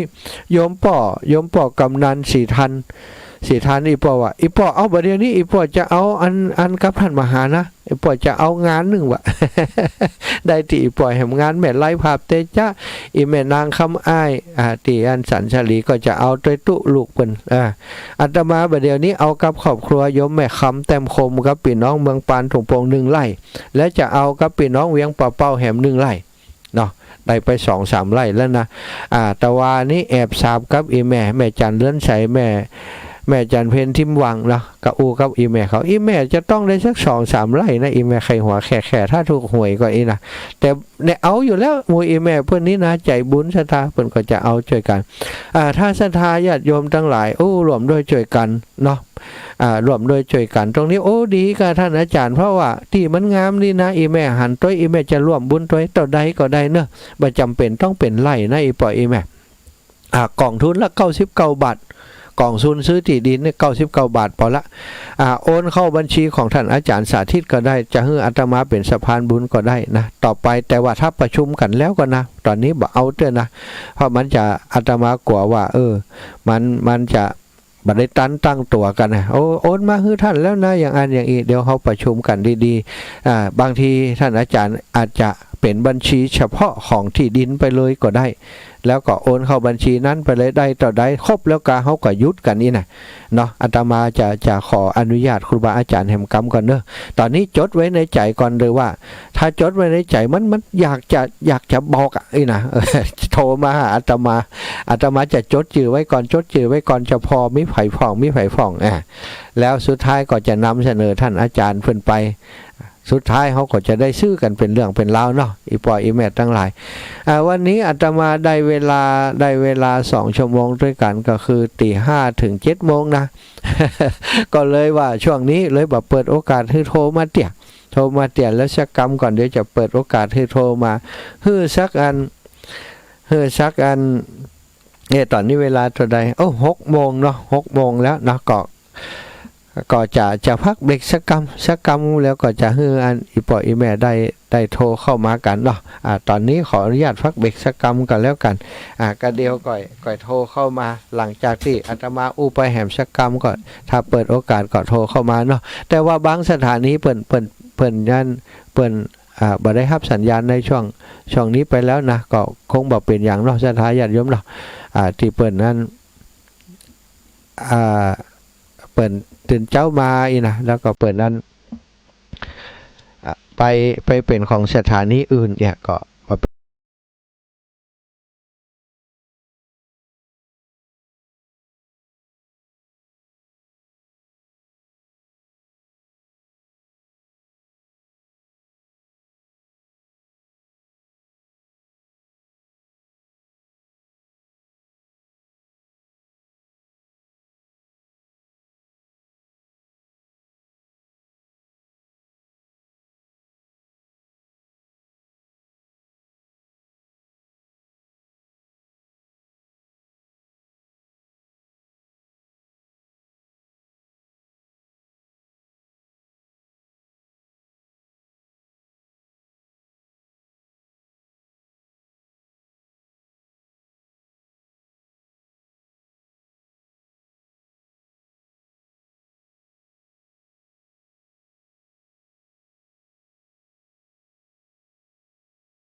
จวนกันใส่บาตรยามเจ้าเนาะศรัทธาญาติโยมอีพ่ออีแม่หลายตันก็ไปใส่บาตรอยู่เจ้านี่นะตุเทศอีแม่บ่ได้ฟังแล้วเกียมครัวใส่บาตรหรือว่าออกไปใส่บาตรแต่ว่าถ้าเกียมครัวนี่ฟังได้อยู่เดี๋ยวตุก็จะไปวินทบาทเหมือนกันอีปล่อยแม่ทั้งหลายเบิดกุดเตือไป6 โมงเกิงวันนี้ไป7 โมงไปขวายน้อยเนาะบ่เป็นหยังขอบคุณตะกี้มีโยมแม่โยมแม่4,000บุญมาพี่น้องบ้านบ้านไต่พัฒนาอีกเนาะบ้านไต่พัฒนาตำบลอำเภอดอยหล่อฮู้จักกับท่านอาจารย์อยู่ฮู้จักกับท่านอาจารย์พระครูอภิวัตอยู่อีแม่เปิ้นเป็นผู้ป่วยติดเตียงอยากจะถวายข้าวสารดีกว่าแล้วก็จะถวายปัจจัยไปร่วมมันบุญที่ดินของสถาบันธรรมาภิวัตน์เนาะก็อาตมาวันที่19เนาะก็คงจะหาเวลาไปเจ้าน้อยไปเตียนดอยหล่อแล้วก็จะแวะไปหาแม่เพราะว่าเพิ่นคงจะลำบากที่จะมาแอวหาเฮาอย่างต่างๆเนาะแล้วก็แม่โยมแม่สิริเขียวคำบ้านหนองหัวงอกลำปางนี่อีแม่ก็โทรมาเรื่องเดียวกันอีแม่ไข่หอมสักอันตารางวาหนึ่งเนาะก็500นะติดดินก็คงจะจดจื่อไว้ก่อนแล้วจะได้อาจารย์อาตมาอูกับท่านอาจารย์เรียบร้อยถ้าอาจารย์เพิ่นอนุญาตว่าท่านมาหาครับมาเลยแล้วผมก็จะเปิดบัญชีไว้ก็จะถวายท่านอาจารย์เป็นเรื่องเป็นราวไปเนาะตอนนี้ขอปรึกษากับท่านอาจารย์แต่ว่าอีป่อยแม่โทรมาอูมาจ่ายอย่างอีได้อาตมาก็จดจื่อเป็นหลักฐานไว้เพื่อได้นำเรียนนำเสนอครูบาอาจารย์ขออนุญาตเป็นขั้นตอนต่อไปศรัทธาญาติโยมตอนนี้เป็นชั่วโมงที่2ชั่วโมง6 โมงถึง7 โมงเนาะชั่วโมงแรกได้อูจาไปสายทานบุญหลั่งไหลไปที่สถาบันธรรมาภิวัตน์โดยเครือข่ายคลื่นสีขาวของเฮาหลายที่หลายแห่งพื้นที่ใดจังหวัดใดอำเภอใดหมู่บ้านใดที่อาตมาบ่ได้ประกาศชื่อเสียงเรียงนามของท่านก็บ่ดีน้อยใจเนอะเพราะว่าคนมันนักแต่หนาตะวานี้คนนักหลายพี่น้องบันดอนไฟนี่ก็ไปหลายพี่น้องตังท่านอาจารย์เมตตาท่านอาจารย์เซเว่นเนอะท่านอาจารย์เซเว่นครับครูบาอาจารย์ในพื้นที่ส่วนใหญ่ก็เป็นลูกศิษย์ลูกหาของท่านพระอาจารย์สาธิตธีรปัญโยโดยพระอาจารย์เพิ่นเคยสอนอยู่มหาลัยสงฆ์นครลำปางครูบาอาจารย์เหล่านี้เพิ่นเคยเรียนที่สถาบันเรียนที่มหาลัยสงฆ์นครลำปางสถาตะวานี่ปาสถาญาติโยมไปท่านอาจารย์เซเว่นบอกสิ้นปีนี้ผมมีงานเนอะท่านอาจารย์มหานะยินดีอาจารย์เหยผมและทีมงานจะได้ประชาสัมพันธ์ร่วมด้วยช่วยกันบอกบุญหรือศรัทธาญาติโยมได้มีโอกาสไปทำบุญครับวัดของท่านอาจารย์เซเว่นเนอะวัดบันใหม่เมทะศรัทธาท่านอาจารย์เปิ่นพัฒนาดีขนาดเนอะมีพระพุทธรูปเป็นหลายร้อยนะปั้นเองพร้อมมีแบบมีพิมพ์ศรัทธาเจ้าบ้านไปช่วยกันเนี่ยกันสร้างไปปั้นกันเตียนวัดของเปิดไปหันอันศรัทธาญาติโยมบัดเดียวนี้คนเฒ่าคนแก่แปอีบอกอีแม่ทั้งหลายไปทำงานที่วัดไปกวดวัดเพียวพัดวัดวาอารามไปแปลงยันยะนั้นแปลงนี้พัฒนาตบแต่งแปลงศาลาหลังใหญ่บ่เล็กบ่เล่นไว้เป็นที่ประชุมของเจ้าบ้านโดยไว้ที่เป็นวิปัสสนาเป็นแหล่งเรียนรู้เป็นสปันสถาท่านอาจารย์เซเว่นได้นำพี่น้องเจ้าบ้านได้ได้สร้างได้ทำก็คงจะเป็นการเฉลิมฉลองช่วงสิ้นปีเนาะถ้าจะได้อาจารย์ก็แจ้งบอกเนอะผมจะได้ประชาสัมพันธ์ช่วยบอกบุญให้ท่านอาจารย์ด้วยผ่านตั้งเครือข่ายวิทยุคลื่นสีขาวด้วยเครือข่ายวิทยุของคณะสงฆ์จังหวัดลำปางเฮาด้วยโอกาสตั้งนาก็คงจะได้เปิ่งปาอาศัยกันเนาะขอบคุณพี่น้องทางลำปางทุกคนที่บ่ได้ไปแล้วก็ฝากให้หอมมาตังอาตมาภาพโยมแม่สุมาลีศรีชัยตันน้องจ้าเอเนาะก็ตะวานี่ก็โอนสตางค์เข้ามาแล้วทุกปีทุกลูกได้เอาไปถวายท่านอาจารย์แล้วเนอะแม่เนอะแม่โอนมา400ตะวาแล้วมีหลายท่านด้วยกันที่โอนผ่านมาแล้วก็ขอบคุณดังพี่น้องลำปางเฮาที่ไปกันนักกันหลายโยมแม่น้อยอินยาศรีโยมแม่เกียงคำเนาะโยมแม่เกียงคำตังวอแก้วเนาะอีแม่ได้ไปตะวานี่มาทุกสดมาตีอัน อุทยานธรรมพระสุนทรมุนีนี่โดยตะวานี้พี่น้องที่สดมาที่อุทยานธรรมพระสุนทรมุนีโอ้บางพ่องโทรหาอาตมาบอกฮู้กี่สายบ่ได้ครับเปิ้นอีแม่ลงอีนะโทรมาแต่ว่าพี่น้องตังวังเหนือจะมาก็บ่ได้มาสักคำเพราะว่าหลงบ่ฮู้ตังไปตังใดพี่น้องตังเวียงป่าเป่า3การรถมาเสาะหาบ่ปะสดไปแผ่วข่ายทหารพุ่นอีนะก็เลยบ่ได้ปะกันสักคำแล้วก็มาพี่น้องสดมาตังอันเปิ้นว่าเข้าเลิกไปถึงที่อีแม่กัวอีว่าจริงๆเข้ามาใส่นั้นก็ถูกแล้วเปิ้นมากัน3กันรถตู้แต่ว่าได้ถอยกลับไปเหี่ยบัดมาถึงสกรรมที่มาถึงก็คือพี่น้องบรรเหล่ามนทามา6กันรถตู้แล้วก็พี่น้องตังเมืองฝางสดมานีกัน2กันแล้วก็พี่น้องตังอำเภอเมืองปานพี่น้องแก่ซ้อนพี่น้องของเมืองปานครอบครัวที่มาจากบ้านตงโป่งอำเภอเมืองปานจังหวัดลำปางก็มากันที่สุนทรมุนีนี่พวกศาลาเต็มศาลาใหญ่นั่นศรัทธาญาติโยมก็ดีใจเนอะศรัทธาพี่น้องได้มาเยี่ยมมาเอวหาแล้วก็ครูบาอาจารย์นั่นบ้านท่านอาจารย์วันใหม่วัดเหล่ามนทาได้มาปาศรัทธาทั้งหลายหอมกะอันอาหารป่าวะหอมกับอาหารป่าได้หลายสตางค์วันนี้จะไปซื้ออาหารป่าสัก2-3 ไต่เนาะมาไว้ฮือน้องป่าเพราะว่าศรัทธาญาติโยมเปิ้นได้หายหอมสตางค์มาแล้วก็จะต้องไปทำตามที่เปิ้นมีวัตถุประสงค์เปิ้นหอมเป็นอาหารป่าก็ต้องให้ป่าได้กินเปิ้นหอมอาหารป่ามัดทุเจ้าเอาไปกินนี่ก็บาปเข้าทุเจ้าให้เหมาะศรัทธาเกิดมาจัดน่าจะเป็นป่า หอมอาหารป่ามาก็จะเอาไปซื้ออาหารป่าที่นี่มีป่าอยู่นะศรัทธาไผอยากจะทำบุญเนอะบ่ต้องมาปล่อยเนอะเอาอาหารมาเลี้ยงเปิ้นเอาเถอะกรมประมงจังหวัดเปิ่นเอาป่ามาเลี้ยงที่นี่เมื่อแล้วเป็นโครงการจะเอาป่ามาเลี้ยงแล้วใหญ่แล้วจะไปแจกเจ้าบ้านเอามาขยายพันธุ์เอาไปเอามาโครงการเปิ่นมดงบประมาณเปิ่นเอาป่ามาละป่านี่ศรัทธาป่าเป็นนับเป็นแสนตัวบ่กะฮะอยู่ในสระนี่นะเลี้ยงอาหารนี่เดือนหนึ่งถ้าเลี้ยงคือเปิ่นกินประมาณ10 ไต่ศรัทธาประมาณ10 ไต่นะเดือนหนึ่งนะนี่ก็คือบักอิ่มมาอีกนะพอเปิ่นอยู่ได้ประมาณ10 ไต่พุ่นนะแต่ถึงวันนี้ก็3-4 ไต่เนาะที่จะฮือเปิ่นได้เพราะว่าอาตมาก็บ่ได้มีปัจจัยที่ไหนมาช่วยเหลือเปิ่นแต่ว่าป่าที่อยู่ในนี้เนี่ยแล้วที่นี่ก็บ่ใจเป็นสถานที่คนท่องเที่ยวไปมาแล้วก็จะมาถวายอาหารป่าได้ศรัทธาญาติโยมที่ฟังอยู่ทางนี้ไผเคยคิดว่าจะเอาป่าไปปล่อยเอาอย่างอีดีกว่าศรัทธาเอาอาหารมาให้เปิ้นเด้อฝากที่อาตมาก็ได้หรือว่ามาที่นี่เอาอาหารป่าติ้วมาก็เอามาแอวหาป่าแล้วก็มาให้อาหารให้น้องป่า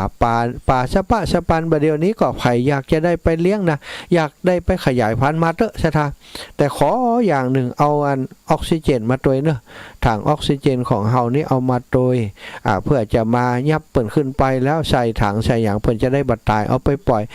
ป่าสวายสีทองป่าสวายเผือกก็มีป่าสวายธรรมดาทั่วไปก็มีศรัทธาป่านินนี่ปะเลอะปะเตอเนอะป่าอย่างอื่นป่ากะโหป่าสะปะสะปันที่เปิ่นเลี้ยงไว้นี่นะเปิ่นก็ใหญ่ขึ้นมาใหญ่ตัวใหญ่มันก็กินอาหารนักศรัทธาเป็นตาดีอินดูเปิ่นอาตมานี่แจ้งประมงจังหวัดมายับไปปล่อยที่อ่างหลายเตือนแล้วนะแต่มันก็ยังเกิดลูกเกิดเต้าตัวใหญ่ๆมันลบได้มันก็ยังอยู่นี่วุ่นศรัทธาเอ้ยเนาะใครอยากจะร่วมบุญด้วยกันก็มาเนอะมาเอาอาหารป่ากะตะวานี้ขอบคุณท่านอาจารย์วันใหม่ปนานทรงพร้อมกับคณะศรัทธาที่มาเอวหาอาตมาร่วมกันคนเล็กคนน้อยก็ได้ไปหลายสตางค์เหมือนกันรู้นี่ได้ประมาณ 4-5 ไต่ละศรัทธาเนอะขอบคุณครูบาอาจารย์เนาะตะวาแวะเวียนมาเอวหากันตลอดถึงพี่น้องบ้านตงโปงตะวานี้เปิ่นมาหาว่าบัดเดี๋ยวนี้ท่านอาจารย์ที่วัดตงโปงนี้ท่านอาจารย์เจ้าอาวาสเปิ่นศึกษาละเพศไปแล้ว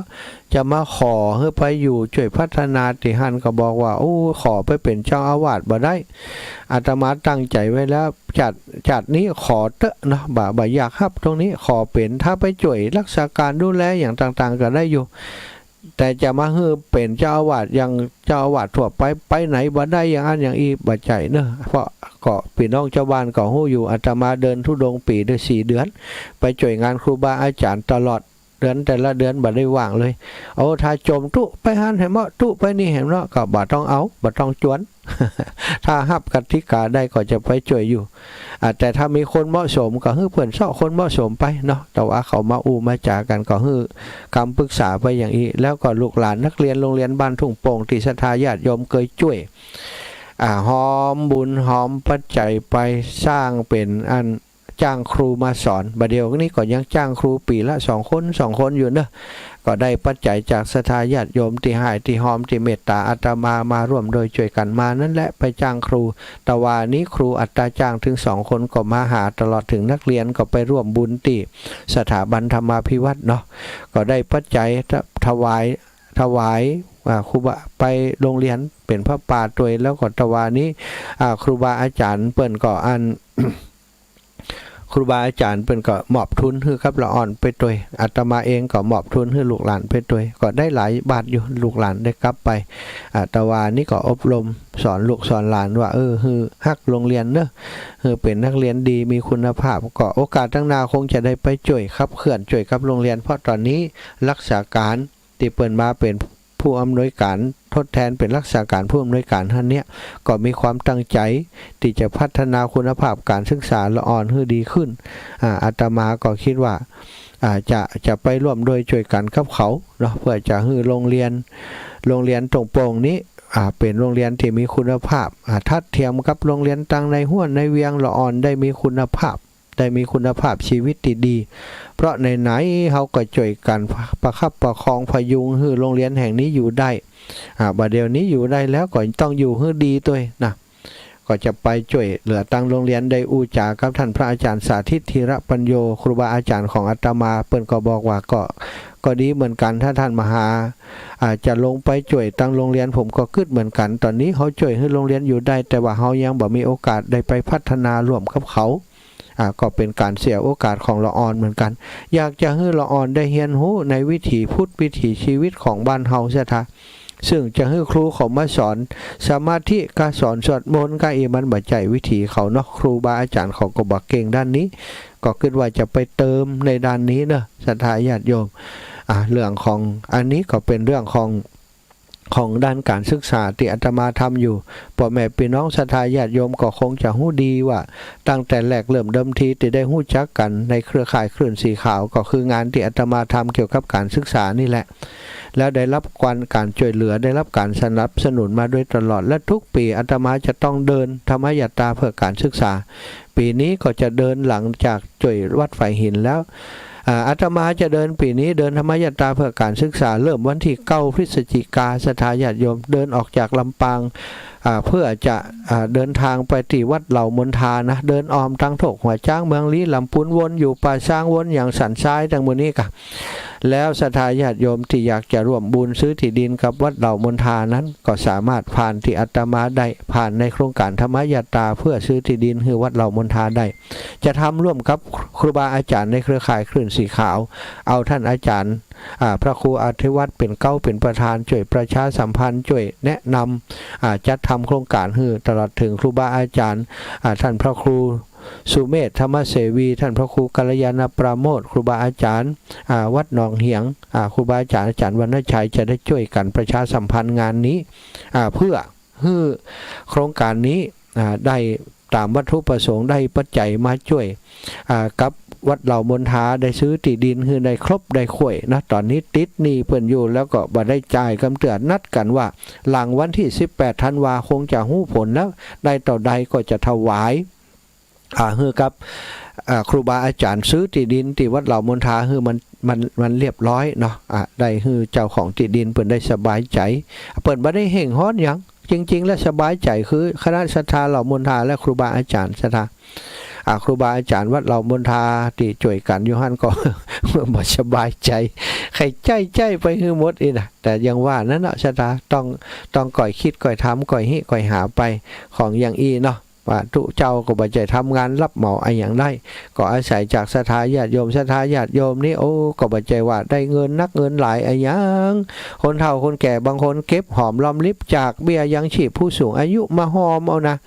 บ่ใจว่าไปทำการทำงานได้ตังค์เปลือเปเตอเป็นแม่เลี้ยงเอียงคำบ่ใจศรัทธา จากนั้นก็ต้องใจเย็นเอาก่อยสะสมก่อยหายไก่ห้อมใส่อ้อมสินกันคนละเล็กละน้อยก็คงวันหนึ่งเฮาก็จะได้ปัจจัยไปถวายซื้อที่ดินวัดเหล่ามนทาให้เรียบร้อยตอนนี้ข่าวดีก็คือมีป่อเลี้ยงเอียงคำโยมป่อโยมแม่ที่เปิ่นเป็นสะพานบุญท่านอาจารย์เป็นสะพานบุญฮือโยมนำเจ้ากุลปุรานิธินะครอบครัวของเปิ่น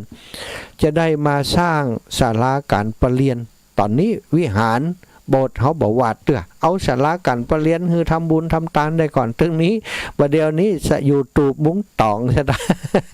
มุ้งตองตึงฝนมันหัวว่าหุ้ยใดเอาผ้าเต็นท์ขึ้นไปปกทางบนแหมกำนะถึงได้อยู่ได้ทำบุญกันตลอดพรรษานี้วันที่20นี้ไปประชุมกันวันที่12เดือนธันวาเดือนธันวาก่อนวันสวรรคตของพระเจ้าอยู่หัวรัชกาลที่9วันเดียววันที่13เป็นสวรรคตวันที่12นี้จะวางศิลาฤกษ์สร้างศาลาการประเรียนที่วัดเหล่ามนทาที่สำนักสงฆ์ที่ภาคสงฆ์เหล่ามนทาให้เรียบร้อยก็จะประชุมกันวันที่20นี้ท่านอาจารย์นิมนต์อาตมาอยู่ก็จะไปร่วมประชุมด้วยเพื่อนมันจะมีพิธีวางศิลาฤกษ์แล้วก็มีการตานถวายกฐินด้วยวันนั้นนะสถากฐินก็คงจะได้หลายบาทหลายสตางค์ทำบุญกันช่วงนี้เนาะได้ดีใจว่าครูบาอาจารย์สร้างโอกาสในการทำบุญคือศรัทธาญาติโยมและอาตมาก็มีโอกาสได้รับใจด้วยก็ดีใจว่าเกิดมาจากหนึ่งได้รับใจครูบาอาจารย์เป็นสะพานบุญบอกบุญคือศรัทธาญาติโยมทำให้กิจการเผยแผ่พระพุทธศาสนาและการสร้างวัดสร้างวาเพื่อถวายเป็นถาวรวัตถุในพุทธศาสนาเกิดขึ้นอย่างต่อเนื่องเกือบจะทุกเดือนเนาะที่เราได้ร่วมด้วยช่วยกันในกิจการต่างๆครูบาอาจารย์เพิ่นก็ปารมีธรรมเพิ่นสูงมีศรัทธาญาติโยมมาติดต่อขอสร้างศาลาการประเรียนสร้างนั้นสร้างนี้ที่เปิ่นตลอดเพราะว่าหันว่าพอมอบหมายให้ครูบาอาจารย์ได้ดำเนินการแล้วมันสำเร็จทุกงานมันสำเร็จด้วยความภาคภูมิใจของทางเจ้าภาพเปิ่นก็เลยได้ไว้เนื้อวางใจเนาะครอบครัวปุรานิธิเปิ่นก็จะมาสร้างศาลาการประเรียนคือศาลาการประเรียนหลังบ่เล็กบ่เล่นนะทำกิจกรรมอย่างได้ทุกอย่างเลยประชุมคนได้เป็น100-200 คนอันนี้ก็ดีใจครับพี่น้องวัดเหล่ามนทาเนอะวันที่20ก็คงจะได้ความชัดเจนเนาะในเรื่องของงานวันที่12เดือนตุลานะกันยาตุลาออกพรรษาแล้วสถาเสร็จงานที่วัดเหล่ามนทาแล้ววันที่13จะเป็นงานที่อันวัดสันต่อเนอะสถาเป็นงานที่วัดสันต่อหรือว่าวัดทุ่งเศรษฐีซึ่งครูบาอาจารย์เพื่อนจะอัน ไปเรียกว่าฉลองสมโภชทำบุญศาลาวัดทุ่งเศรษฐีมอบเพื่อเป็นสมบัติของพระพุทธศาสนาเพื่อกับบันสันต่อบันทุ่งเศรษฐีเนาะบันทุ่งเศรษฐี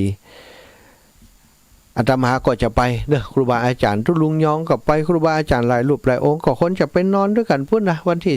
เสร็จจากอันบ้านวัดเหล่ามนทาแล้วก็ปากันไปพุ่นละไปนอนที่อันวัดทุ่งเศรษฐี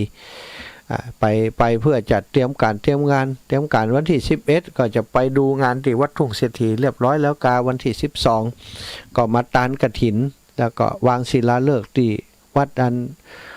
เหล่ามนทาวันที่12บ่คืนไปนอนที่วัดสันต่อวันที่13ก็ลุยงานกันที่วัดสันต่อวัดทุ่งเศรษฐีหันสถาบัดอยู่ได้ยังออกพรรษานี่นะวันออกพรรษาเดือนตุลานี่งานหลายงานเนาะที่จะต้องไปร่วมด้วยช่วยกันอาตมานี่ต้องวอร์มร่างกายเกิน100สถาตื่นตี2ตี3จัดรายการครับทุลุงเก่านะก็คงจะ 2-3 วันที่11ก็น่าจะ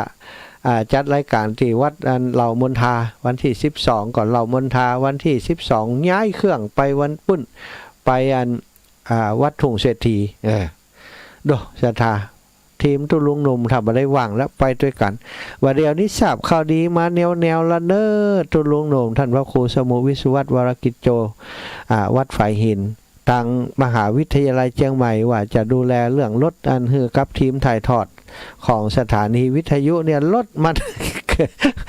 ไปจะถึงแล้วบัดถึงแล้วเนาะ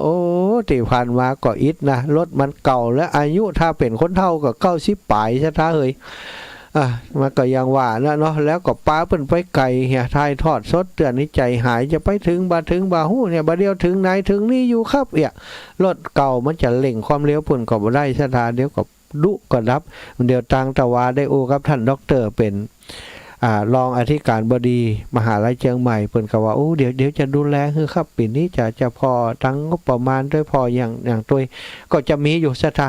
นี่ก็แอบดีใจไว้แล้วนี่ก็ดีใจถ้าเพิ่นได้มาก็จะดีถ้าบัดได้เหลือแห้งนี่วันหน้าก็จะหาสตังค์ช่วยซื้อสักกันลูกเตออาละเดินทุดงสัก3 ปีก็ถ้าจะได้ก็ชื่อรถอันตู้คือครับวัดฝ่ายเห็นสักกันหนึ่งเปิ่นใจในการถ่ายทอดสถามันในใจนะบางสิ่งบางอย่างอุปกรณ์เครื่องมือเนี่ยโอ้อินดูเปิ่นนะทรัพย์สินตีเป็นเครื่องถ่ายทอดสดนี่บัดใจ2-3 บาทเป็นหลักแสนนะแต่รถตู้นี่ถ้าไปขายกับ10,000 ป่ายจะได้บ่ได้ว่าฮู้ติใจทุกวันนี้นะก็อินดูเปิ่นแต่บัดเดี๋ยวนี้ได้ข่าวดีแล้วก็จะอนุโมทนาล่วงหน้าเนอะท่านตั้งอธิการบดีคนใหม่ของมหาลัยเชียงใหม่แล้วก็ทีมงานเปิ่นคงจะมีโอกาสได้ข่าวดีแห่งบำเมินนี้เนาะดีใจล่วงหน้าไว้ก่อนละอาตมาเนี่ยชอบดีใจล่วงหน้าผิดหวังบ่เป็นหยังของดีใจล่วงหน้าไว้ก่อนว่าได้สนองคุณครูบาอาจารย์เดินธุดงค์คือวัดเหล่ามณฑาเรียบร้อยแล้ววันที่18เนาะก็วันที่11เดือนธันวาสถาอาตมาเดินวันที่9 พฤศจิกาไปถึงวัดเหล่ามณฑาวันที่11แล้ววันที่11นี้บัดแรงนี้จะไปสวดมนต์กับครูบาอาจารย์ที่เพิ่นจะไปเข้าปริวาสวัดอันม่อนฤาษีนี่ไปสวดกันที่อันวัดปากตางเจริญประมาณเป็นปันรูปพุทธสถานยังบ่แน่ว่าจะมีกี่รูปที่ไปเข้าปริวาสมีต่อใดจะไปสวดที่หันหมดสถานอาตมาก็กะว่าจะไปช่วยงานครูบาอาจารย์ที่วัดปากตางเจริญเสร็จจากปากตางเจริญก็เข้าไปเข้าปฏิวัติด้วยครูบาอาจารย์ที่อันวัดม่อนฤาษีกับไปจ่วยงานครูบาอาจารย์ที่ม่อนฤาษีแฮมแล้วแต่เปิ่นจะฮื้อใจอย่างเปิ่นจะฮื้อเข้าปริวัติโดยก็ว่าจะเอาไปใจงานก็จะเอาหมดแล้วแต่ใจอยากเข้าปริวัติด้วยเปิ่นตัวเสร็จจากปริวัติก็จะออกเดินธรรมยตราคือครับวัดฝ่ายหินสถาช่วงอยู่ปริวัติที่วัดฝ่ายหินฮั่นนี้เปิ่นจะมาวัดอันปากตางวัดอันม่อนฤาษีฮั่นเนี่ยวันที่18จะปากันมาถวายพระป่าร่วมกับพี่น้องศรัทธาวัดเหล่ามณฑาเปิ้นจะถวายพระป่าในวันที่18วันนั้นจะเป็นการรอพระเจ้าทันใจโดยศรัทธาวันนั้นมีกิจกรรมหลายอย่างรอพระเจ้าทันใจแล้วก็มีสวดมนต์เจริญพระพุทธมนต์ในคืนนั้นเนาะอาจจะเป็นครูบาอาจารย์ในทีมงานที่มาวัดม่อนฤาษีแล้วก็จะมีการเปิกเนตรพระเจ้าเบิกตาพระเจ้าในรุ่งอรุณแห่งวันใหม่ถวายพระป่าวันที่18นั้นตัวก็คงจะเป็นกิจกรรมต่อเนื่องกันสถานแล้วก็มีปัจจัยได้ต่อใดหลังจากวันที่18นั้นก็คงจะได้ข่าวดีว่าได้ตังต่อใดและจะมอบเพื่อครับเจ้าของติดินคบก็บอกคบข่อยก็บอกข่อยบ่ป้อก็อู้กันต่อไปแหมเนาะอันนี้คือเรื่องราวในการที่จะทำงานร่วมกันในเครือข่ายคลื่นสีขาวศรัทธาญาติโยมทั้งหลายอาตมาขออนุญาตศรัทธาญาติโยมเนอะรายการที่อาตมาจัดบางครั้งบางทีอาจจะสารธรรมบ่ได้นำเรื่องนั้นเรื่องนี้มาเป็นหัวข้ออย่างครูบาอาจารย์เปิ่นนักหนาเนื่องจากว่ามันมีงานที่บางครั้งบางทีนี่อาตมาจำเป็นจะต้องทำความเข้าใจหรือว่าชี้แจงให้ศรัทธาญาติโยมได้เข้าใจได้ร่วมบุญร่วมกุศลด้วยกันครูบาอาจารย์เปิ่นก็จะนำสารธรรมมาจารในรายการจะมาอธิบายอย่างอาตมานักนี้บางทีมันก็เวลาสำคัญของเปิ่นเนาะก็คือเวลาอบรมเวลาคือความรู้กับศรัทธาญาติโยมแต่ของอาตมานี้ก็ถือว่ามาสนองงานครูบาอาจารย์เอางานที่ครูบาอาจารย์เปิ่นเนี่ยมาบอกบุญมาสร้างความปิติใจให้กับศรัทธาญาติโยมได้เกิดบุญเกิดกุศลขึ้นในจิตในใจการทำบุญศรัทธาญาติโยมหนึ่งเฮาได้ฮื้อตานแล้วเป็นบุญเป็นกุศลแล้วเฮาได้รักษาศีลอยู่บ้านอยู่จ้องก็รักษาศีลไปวัดไปวาก็รักษาศีลอยู่บ้านก็รักษาศีลให้บริสุทธิ์ศีล5ให้บริสุทธิ์ศีล8ถ้าทำได้ยิ่งใหญ่ที่สุดในชีวิตศีล8นี้มันจะบัดตกไปไหนขึ้นสวรรค์ขึ้นชั้นพรหมอย่างเดียวซะนะแล้วก็เป็นไปได้ก็ทำสมาธิกรรมฐานอย่างที่ท่านอาจารย์ได้สอนได้บอกทุกวันปล่อยวางความยึดมั่นถือมั่นความยึดมั่นถือมั่นศรัทธายิ่งแก่นักก็ยิ่งยึดมั่นนักถ ถือมันนักถือทิฏฐิถือมานะถือเนื้อถือตัวกูแก่กูเท่ากูหันน้ำฮ้อนมาก่อนสูต้องฟังกูอย่างเดียวอย่างก็กูขึ้นต้นซะถ้ากูขึ้นต้นในใจเฮาเมื่อใดความยึดมันถือมันวิ่งไปหาในจิตในใจเฮาเมื่อนั้นบางครั้งบางทีคนผู้สูงอายุศรัทธาถ้าศรัทธาญาติโยมนะอาตมานิทาหันคุณผู้สูงอายุนะอ่อนน้อมถ่อมตัวรับฟังผู้เล็กผู้น้อย ลูกหลานนะฟังโดยความเคารพฟังโดยความตั้งใจแล้วก็แนะนำผ่องตีหันบ่ถูกต้องอาตมาภูมิใจคนเฒ่าบางคนนี่อู้กับละอ่อนบ่ฮู้เรื่องเพราะว่าอู้เขาพบก็จะสอนเขาแต่ว่าบ่เคยฟังเรื่องอย่างจากเขาเลยอาตมาเคยเจอผู้สูงอายุคนหนึ่งปวดหลวงน้อยแก้วสถาคนบ้านอาตมาหั่นเวลาเขาถามเพิ่นปวดหลวงไปไหนนะเพิ่นก็จะตอบอู้ม่วนนะเปิ้นหันละอ่อนส่วนมากในเฮาจะบัดตันเปิ้นจะเอิ้นใส่เฮาก่อนสวัสดีครับไปไหนครับน่ะสถาฟังแล้วมันม่วนใจ เวลาเปิ้นอู้กับละอ่อนเนี่ยเปิ้นจะฟังละอ่อนไปไหนเปิ้นจะถามหั่นถามนี้เปิ้นชอบฟังละอ่อนอู้บางเทื่อเปิ้นก็ยิ้มเหี่ยน่ะเปิ้นชอบถามเรื่องนั้นเรื่องนี้คือละอ่อนอธิบายแล้วถ้าเปิ้นฟังถ้าเปิ้นหันว่าอย่างนี้เปิ้นกล่าวว่าเนาะอย่างอันอย่างอีน่ะมีครั้งหนึ่งอาตมาอู้เรื่องอันอย่างบ่ฮู้ แล้วเปิ้นอู้เรื่องว่าแต่กะคนเฮานะจำไว้เนื้อละสันดอนจอมปลวกสันดอนภูเขาหม่อนอย่างต่างๆนี่ที่มันสูงขึ้นมานี่เปิ้นว่าสันดอนนี่นะสูงเท่าใดก็จังเถอะถ้าเปิ้นจะปราบให้เรียบคุดให้เรียบนี่เนี่ยได้ขบกเทียนเดียวคุดได้สันดอนใจเวลาหน่อยคุดไปก็เดี๋ยวก็แปลงให้แปลงหน้าได้ เนี่ยนาดอนเคยได้ยินก่อยนะก็เลยเข้าใจคำว่าดอนเปิ้นคุดแปลงให้แปลงหน้าได้โอ้นางงามเนอะตีดอนนี่นาจุ่มปลวกช้ำดินงามได้ปุ๋ยดีต้นเข้างามสันดอนคุดได้เนอะหลานแต่สันดานคุดยากคนขี้จุนะคนขี้โกหกนะคนขี้ลักทรัพย์นะคนขี้พิษลูกพิษเมียเพิ่นนะคนขี้เหล้าขี้ยานะอันหมู่นี้มันเป็นสันดานคุดยากจะไม่ให้มันได้เป็นเนอะจะไปสร้างสันดานบดีในตัวเนอะศรัทธาตั้งแต่น้อยอายุกี่ขวบบ่ฮู้ได้อู้ก็เปิ้นจำจนถึงบัดเดียวนี้นะจำจนถึงบัดเดียวนี้ได้จากคนเฒ่าปวดหลวงน้อยแก้วบ้านตรงปงอันนี้ศรัทธาญาติโยมเนาะคนเฒ่าคนแก่ถ้าเฮาบ่มีทิฏฐิมานะบ่มีมานะบ่มีถือตัวเป็นคนที่รับฟังคนอื่นเฮาฟังแล้วคือข้อคิดคือความเห็นบ่เอาความเห็นส่วนตัวเป็นหลักคิดเอาความเห็นที่ของพระของเจ้าที่พระพุทธเจ้าได้สอนมาบอกมากล่าวให้ลูกหลานจะเกิดประโยชน์นักขนาดอีปอยอีแม่แต่ส่วนใหญ่คนเฒ่าทั่วไปน้อยอีปอยอีแม่บ่ใจอีปอยอีแม่กะเนาะคนเฒ่าทั่วไปนี่อย่างน้อยก็กูเกิดมาก่อนกูหันอาบน้ำร้อนมาก่อนกูหันมาหมดกูฮู้ถ้ากูขึ้นมาบ่ได้มันมีความยึดมั่นถือมั่นถ้ายิ่งเขาบ่ปฏิบัติตามเฮาซ้ำให้นะถ้าลูกหลานมันพิษทำนองคองทำไปบ่เหมือนอย่างที่เฮาคิดไว้บ่หันที่เฮาสอนมันมานี่เฮาก็จะเครียดจะแค้นจะคิดว่าเขาบ่คนนี้ล่ะกูน่ะบ่อยู่ถ้อยฟังคำอย่างอันอย่างอีกบ่เดี๋ยวนี้สังคมมันเปลี่ยนไปปล่อยแม่การกินการอยู่การทำงานบ่เหมือนแต่ก่อนแล้วเฮาจะมาเรียกร้องคือคนบ่เดียวเหมือนคนแต่ก่อนมันเปลี่ยนไปบ่ได้จะฮื้อป่อแม่เกิดอย่างหมู่เฮาเนี่ยเป็นคนแต่ก่อนจะฮื้อเป็นเหมือนคนบ่เดียวนี้มันจะไปได้อย่างป่อแม่ทั้งหลายมันบ่ได้มันถึงบ่ได้จะฮื้อเฮาเก่งเล่นโทรศัพท์อย่างละอ่อนบ่เดียวนี้มันก็ปัจจัยก้าเนาะละอ่อนมันก็เล่นได้กะหมุนแลบๆกะแต่เฮานี่จะไปฮื้ออย่างเขาไม่ได้อย่างเฮาบ่จะเกิดมารุ่นเขาอย่างเดียวกันรุ่นเฮาบ่ก่อนนี้ทำให้ทำนาทำให้ทำสวนละอ่อนบ่เดียวนี้เหยียบขี้ไก่บ่พอยะให้ยะนาบ่ได้มันไปได้อย่างบ่เดียวยะให้ยะนาขาดทุนนะ น้ำถ่าบ่ดีพ่องบ่เดียวนี้ถ้าบ่ใส่ปุ๋ยบ่ซื้อปุ๋ยมันบ่ใหญ่นะให้นาป่าตั้งอย่าใส่ปุ๋ยกันสะปะสะเป็ดเนี่ยให้ยะนาบ่เดียวยะนากุมกับปุ๋ยอีวะเขาว่าซะท่ายะนากุมกับใจนี่ทกสนี่ทกสเพิ่มขึ้นเพราะอย่างยะนามันขาดทุนวะยะนาไปยะนามาไปเป็นทองของทกสไปเหี่ยจ้อยเพราะอย่างบ่มีตังใจเปิ้นซะท่า เอาตีให้ตีนาตีดินไปจำนองจำนำสุดท้ายเป็นหนี้เป็นสินเพราะเนี้ยนานะ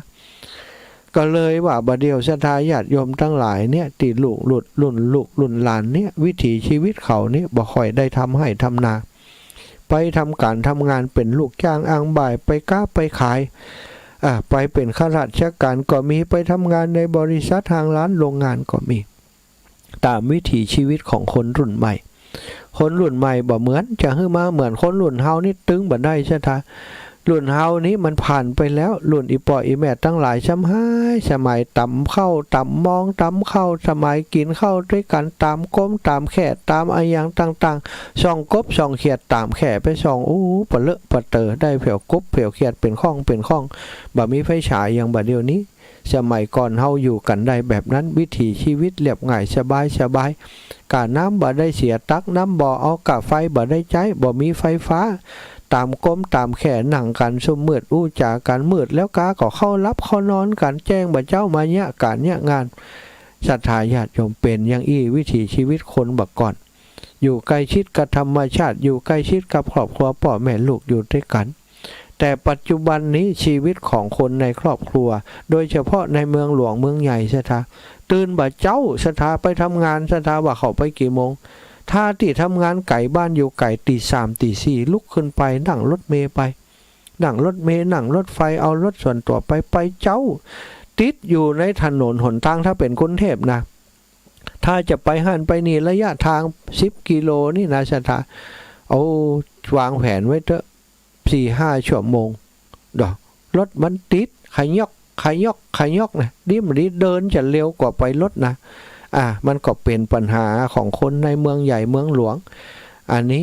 วิถีชีวิตลำบากออกบ้านไปแต่เจ้าน่ะตื่นเจ้ามาบ่ได้หันหน้าลูกหน้าเต้าบางเตือนเนี่ยลูกเต้าก็ต้องไปโรงเรียนเจ้าตี3ตี4ป่อไปทำงานเหี่ยก่อนเนี้ยได้ก็จ้างคนมาพอลูกเอาซะท่ะ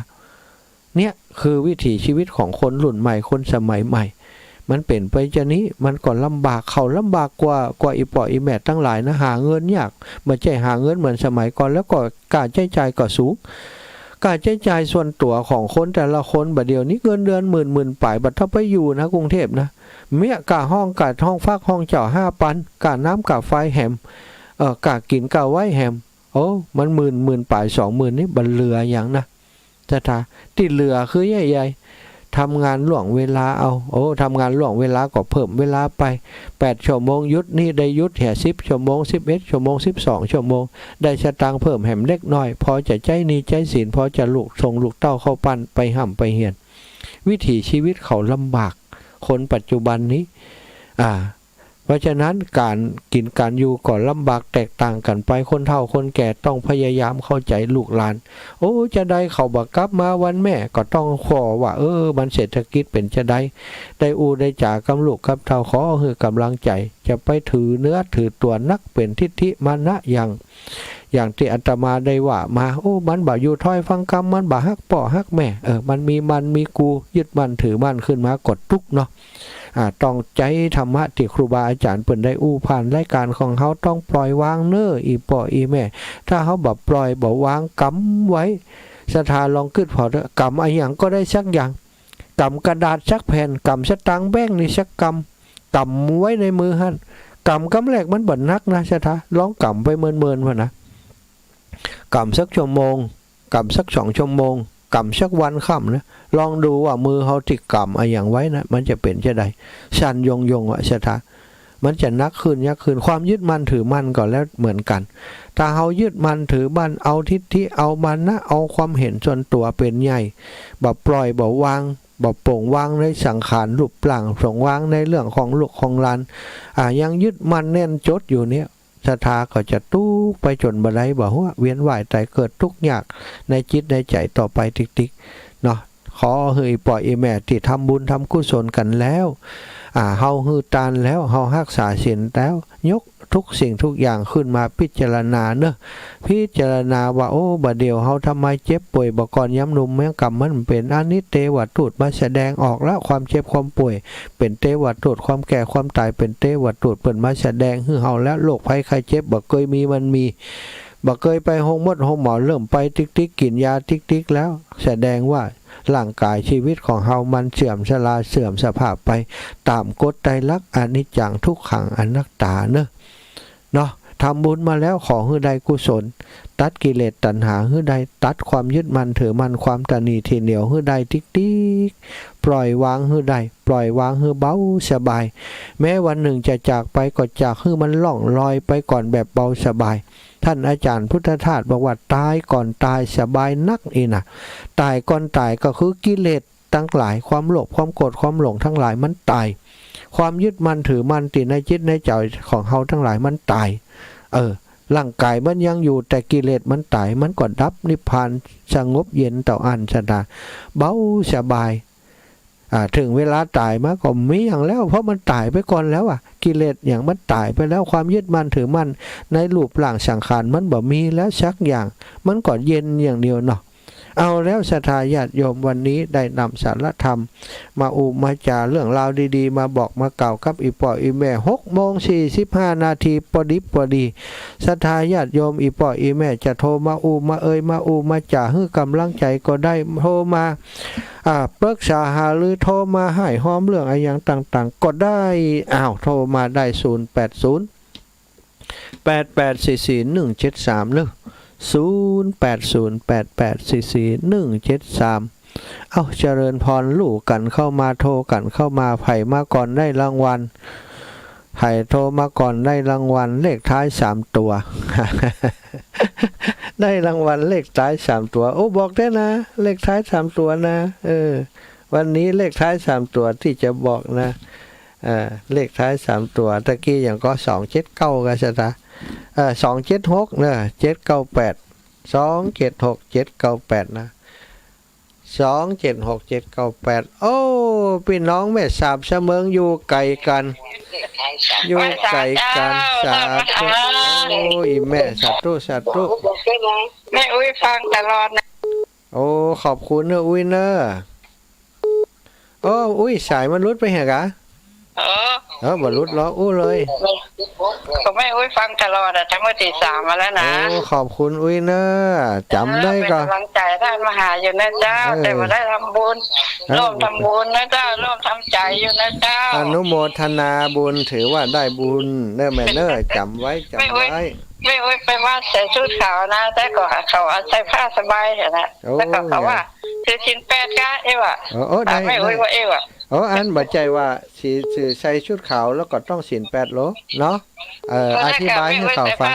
ใส่ผ้าสบายแล้วก็เขาถามว่าแต่ซื้อศีล8กะก็บอกเ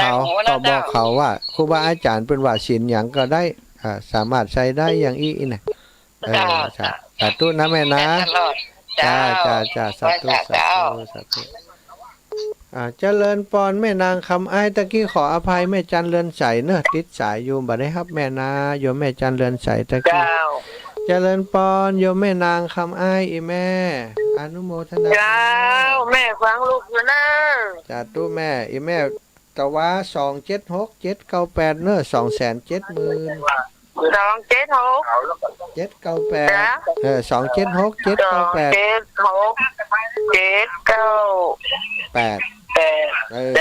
ได้หลายเนาะสวัสดีรับสองแม่ก็ได้กะเรียบร้อยแล้วตะกี้บัดอ่านบัดแตงถึงแม่กำยาวแล้วรับแล้วไม่ต้องอ่านก็ได้เด้อสาธุนะแม่นะบอกตัวลูกตรงนี้นะเจ้าแม่เจ้ามีแม่มีเจ้าต้องอ่านก็ได้เด้อเจ้าแม่สาธุเด้อสายนักนั่นนี้จะรับสายแม่นวลเทพเสด็จเจริญปอนโยมแม่เจ้าแม่ฟังอยู่แล้วแม่ก็จะหอมอันตัวลูกสัก1 ตารางวาเนอะ1 ตารางวาเนาะดีได้เลย1 ตารางวาต่อได้500เนาะ1 ตารางวาจองไว้ก่อนเนาะจองไว้เดี๋ยวถ้าตู้ลูกจะเอาตังค์ให้เปิ่นได้จะบอกแม่เนอะถ้าลูกยังไงก็ลูกบอกแม่เนอะสาธุแม่สาธุเจ้ามาแล้วแม่จันเรือนใสถ้าฮับสายนี้บ่ได้เดี๋ยวเพิ่นจะงอน เดี๋ยวอีแม่จะโคตรก็บ่ได้กุญแจเก่ารถบัดโทษบ้าน มันนะ อืมอีแม่ถึงกี่โมง ถึง3 โมงป่าย โอ้3 โมงปลายเนาะตอนที่อาจารย์ติดต่อเขาแสดงว่าอยู่ในรถอยู่รุ่นน่ะเจ้าเป็นเนื้อมาถึงบ้านก็ฝนลงหน่อยดีกับปุ้นมันลงอ่ะนะ โอ้อีแม่บุญนักนะตนบุญไปถึงนั่นอีแม่พอแต่ว่าน่ะเนาะคนบุญไปน่ะแต่แน่นบุญใหญ่บุญหลวง แน่อีแม่โอ้ความจริงฝนตะคืนฝนก็ง่างลงมันเตียนซบเตือนเหมือนกัน ดีกะเขาไปแต่ว่ามันปลอดภัย โอ้วันเป็นขึ้นมาโซนเลยแต่ว่าเนาะ นะแม่เวลาเนี้ยอย่างที่เขาได้รวมด้วยช่วยกันนี่มันมีความสุขใจเนาะแม่เนาะปิติเนาะ โอ้รถแค่จะเป็นร้อยก็อยู่นั่นแม่ว่านะ ยาวเหย็ดอีแม่เฮ้ยร้อยเป็นร้อยเนี่ยขึ้นสีขาวที่ยิ่งใหญ่ขึ้นบุญที่ยิ่งใหญ่แต่เนี่ยมันเป็นคนบุญด้วยกันถึงศรัทธาญาติโยมนะบัจจัยกับครูบาอาจารย์นะคนดีมันไหลมาเปาะกันอีแม่ศรัทธาญาติโยมนี่ก็เป็นพลังคือกันและกันเนาะมีแก้วสีขาวกับสีเหลืองตัวเจ้าโอ้งามจ๋าขอบคุณนี่แม่นะจะฮับสายสาวน้อยก่อนนี่แม่พิมพ์หนูใจโทรมานี่เก่าคนน้อยสาธุคนน้อยขอบคุณอีแม่แม่พิมพ์หนูใจบ้านใหม่ดอนไฟสาวน้อยเจริญปอนทำอะไรอยู่หลับเหรอเดี๋ยวแม่พิมพ์อย่าได้ชี้แล้วก็แบบปักเนี่ยไปฟังวิทยุกะไปได้ความอย่างถ้าฟังวิทยุวิทยุกันน่ากับบอกเจ้าแม่จะมาไปถึงบ้านกี่โมงเฮามาถึงนี่ประมาณบ่ายโมงป่ายสักหน่อยสถาเปิดมานี่นักแม่แวะมานี่เฮาต้องเฮ็ดกับมาถึงพอดีกะนี่เจ้าเขาเป็นลูกเซเว่นขับรถเพื่อนอย่างก็แต่ภูมิน้องดูเจ้าเซเว่นน่ะขับรถมันลงขึ้นดอยพุ่นลงขึ้นดอยสมควรว่าเป็นยังสาธุแม่เขาขออนุญาตห้ามสายเขาก่อนเด้อเขาโทรมานี่3 รอบแล้วเฮาฮับตันฮัลโหลเจ้าเขาขออนุญาตห้ามสายเขาก่อนเด้อเฮาฮับสายเขาตัน3 รอบแล้วก็ว่าแม่พิมพ์มาฟังมาคันสมศาสตร์ว่าพุ่นน่ะน่ะขอบคุณนะแม่เด้อเจ้าสาธุโอ้ยมแม่ตะวันหลงวะแม่พิมพ์เจริญปอน2377จากทางใดจ้าไม่สาเช้าค่ะจ้าอีแม่จากไหนแม่สู้บ้านร้องเจ้าแม่ฟังอยู่เด้อแม่สู้บ้านร้องเนาะเจ้าแม่ฟังเป็นประจำฟังสู่ฟังเจ้านี่นะแต่แม่ไปไหนมาได้นี่จ้ะไปเป็นได้ไม่เป็นได้วันหน้าก็ได้เนาะเขียนอย่างสมัยนี่มันปุ่นนี่การไปหันไปนี่แล้วก็ได้ไปเจอปุ่นเนี้ยเป็นอย่างอีแม่อนุโมทนาบุญไปเปิ่นถอยทอดสดอีแม่ก็ฟังไปเนาะขอบคุณนะขอบคุณมันให้กำลังใจเนอะสาธุแม่ขอบคุณนะใส่เวลาน้อยปันกันคนนิดคนหน่อยแม่จันป่างิ้วอีแม่ถึงกี่โมงมาถึงบ้านเกือบ2 ทุ่มนะแม่เขาแหวะเอวไปเลยเอวไปเลยไปเลยมาแหวะวัดเนี่ยเหมือนเอวดีๆมาเขาค่ายหันรถมาโอ้ดีกะถ้าเอวเด้อมาหาเฮาหลายเดือนแล้วมาหาหันละเฮาหลายเดือนแล้วป้าเปิ้นเอวที่อื่นพ่อน่าจะดีมาเป็นหยังเฮาได้ป้ากันพุ่นแล้วเฮาก็ดีใจแล้วอีแม่ป้ากันจนตัวจนโตเนาะนั่นก็หันกันแล้วเปาะหันกันยังเห็นถ้าบ่หันกันก็เกิดก็แวะไปน้องถ้าน้องคงได้ไปหาใครอ่ะเนาะนั่นกันได้หันกันวับแวบเนาะสาธุอีแม่ได้ไปร่วมก็ดีละขอบคุณอีแม่เฮาครับของพ่อบุญธรรมก่อนเด้อเจริญปอนพ่อบุญธรรมปงหนองอีพ่อถึงกี่โมงก็วะถึงบ้าน7 โมงปลายครับดูไปทีมเดี๋ยวก็แม่เสานี่ก็อันเอวแหละแม่เสาแม่อัมพรแน่แม่เสาสุดาจันทร์ที่หลงไปเทียนยังก็สถานีบนดอยพวกนี้ดูเขาอันมันต่างนั่นนะที่ต่างท่านเนอะมันมีป้ายเนาะมันมีป้ายป่อติดป้ายไว้ที่แยกกันเนอะใจอันตั้นนั่นนะถ้าเขาปักมุดไปเนี่ยเขาจังหลำขึ้นดอยนะความจริงนะถ้าเลี้ยวขวานี่ตรงไปแม่นละ อันนั้นปอเลี้ยวซ้ายตรงเนี่ยบัดใจซ้ายเถอะตรงไปนั่นขึ้นดอยอย่างเดียวแต่ว่าถ้าอีปอดตัวตังตีอันตีปีไปตั้งนั้นเนี่ยมันจะถึงสุนทรมุนีพอดี แต่ว่าตั้งสายนั่นเขาไปได้สักส่วนเนี่ยครับตั้งสายนั่นเขาบ่ใจแล้วเป็นไปแหมตั้งเปิดเข้าบรรตกหัวจ้างพุ่นปอมันก็เลยอันว่าที่อันท่านว่านะเขาไปสักส่วนนี่เขาหวังแจ้งจี้ของให้นั่นถ้าตรงเข้ามาแหมก็นั่นเลยอัน GPS ก็เป็นเรื่องละเขาเป็นว่าตอนนั้นสถาญาติโยมอยู่เลยได้รับสายเปิดอีปอเขาก็พิษเหมือนกันแต่ว่านี่อันเอายามไว้ไกลตัวก็เลยบอกว่าไผโทรมาโทรหากล่องได้เนาะนากะเขาก็เสียดายเหมือนกันเขาอินดูหมู่อีปอเขากะวันหน้าก่อนก่อยป้ากันให้ไหมเนาะปอเนาะสาธุขอบคุณปอเนอร์บอกให้พี่น้องเวียงปออาตมาขอโทษอาตมาขออภัยจิมเจริญปอนพี่น้องนาน้อยอีป้อนานประเสริฐมาแล้วนาน้อยนาแดงเลยจ้าที่ถามเราฟังอยู่ตั้งแต่เจ้าครับขอบคุณป่ะฟังแล้วก็มีประโยชน์ดีเนาะเข้าใจดีเนาะฟังใหญ่ฟังของดีแล้วฟังสบายใจเนาะนั่นได้ปอกได้ไปปอกอัน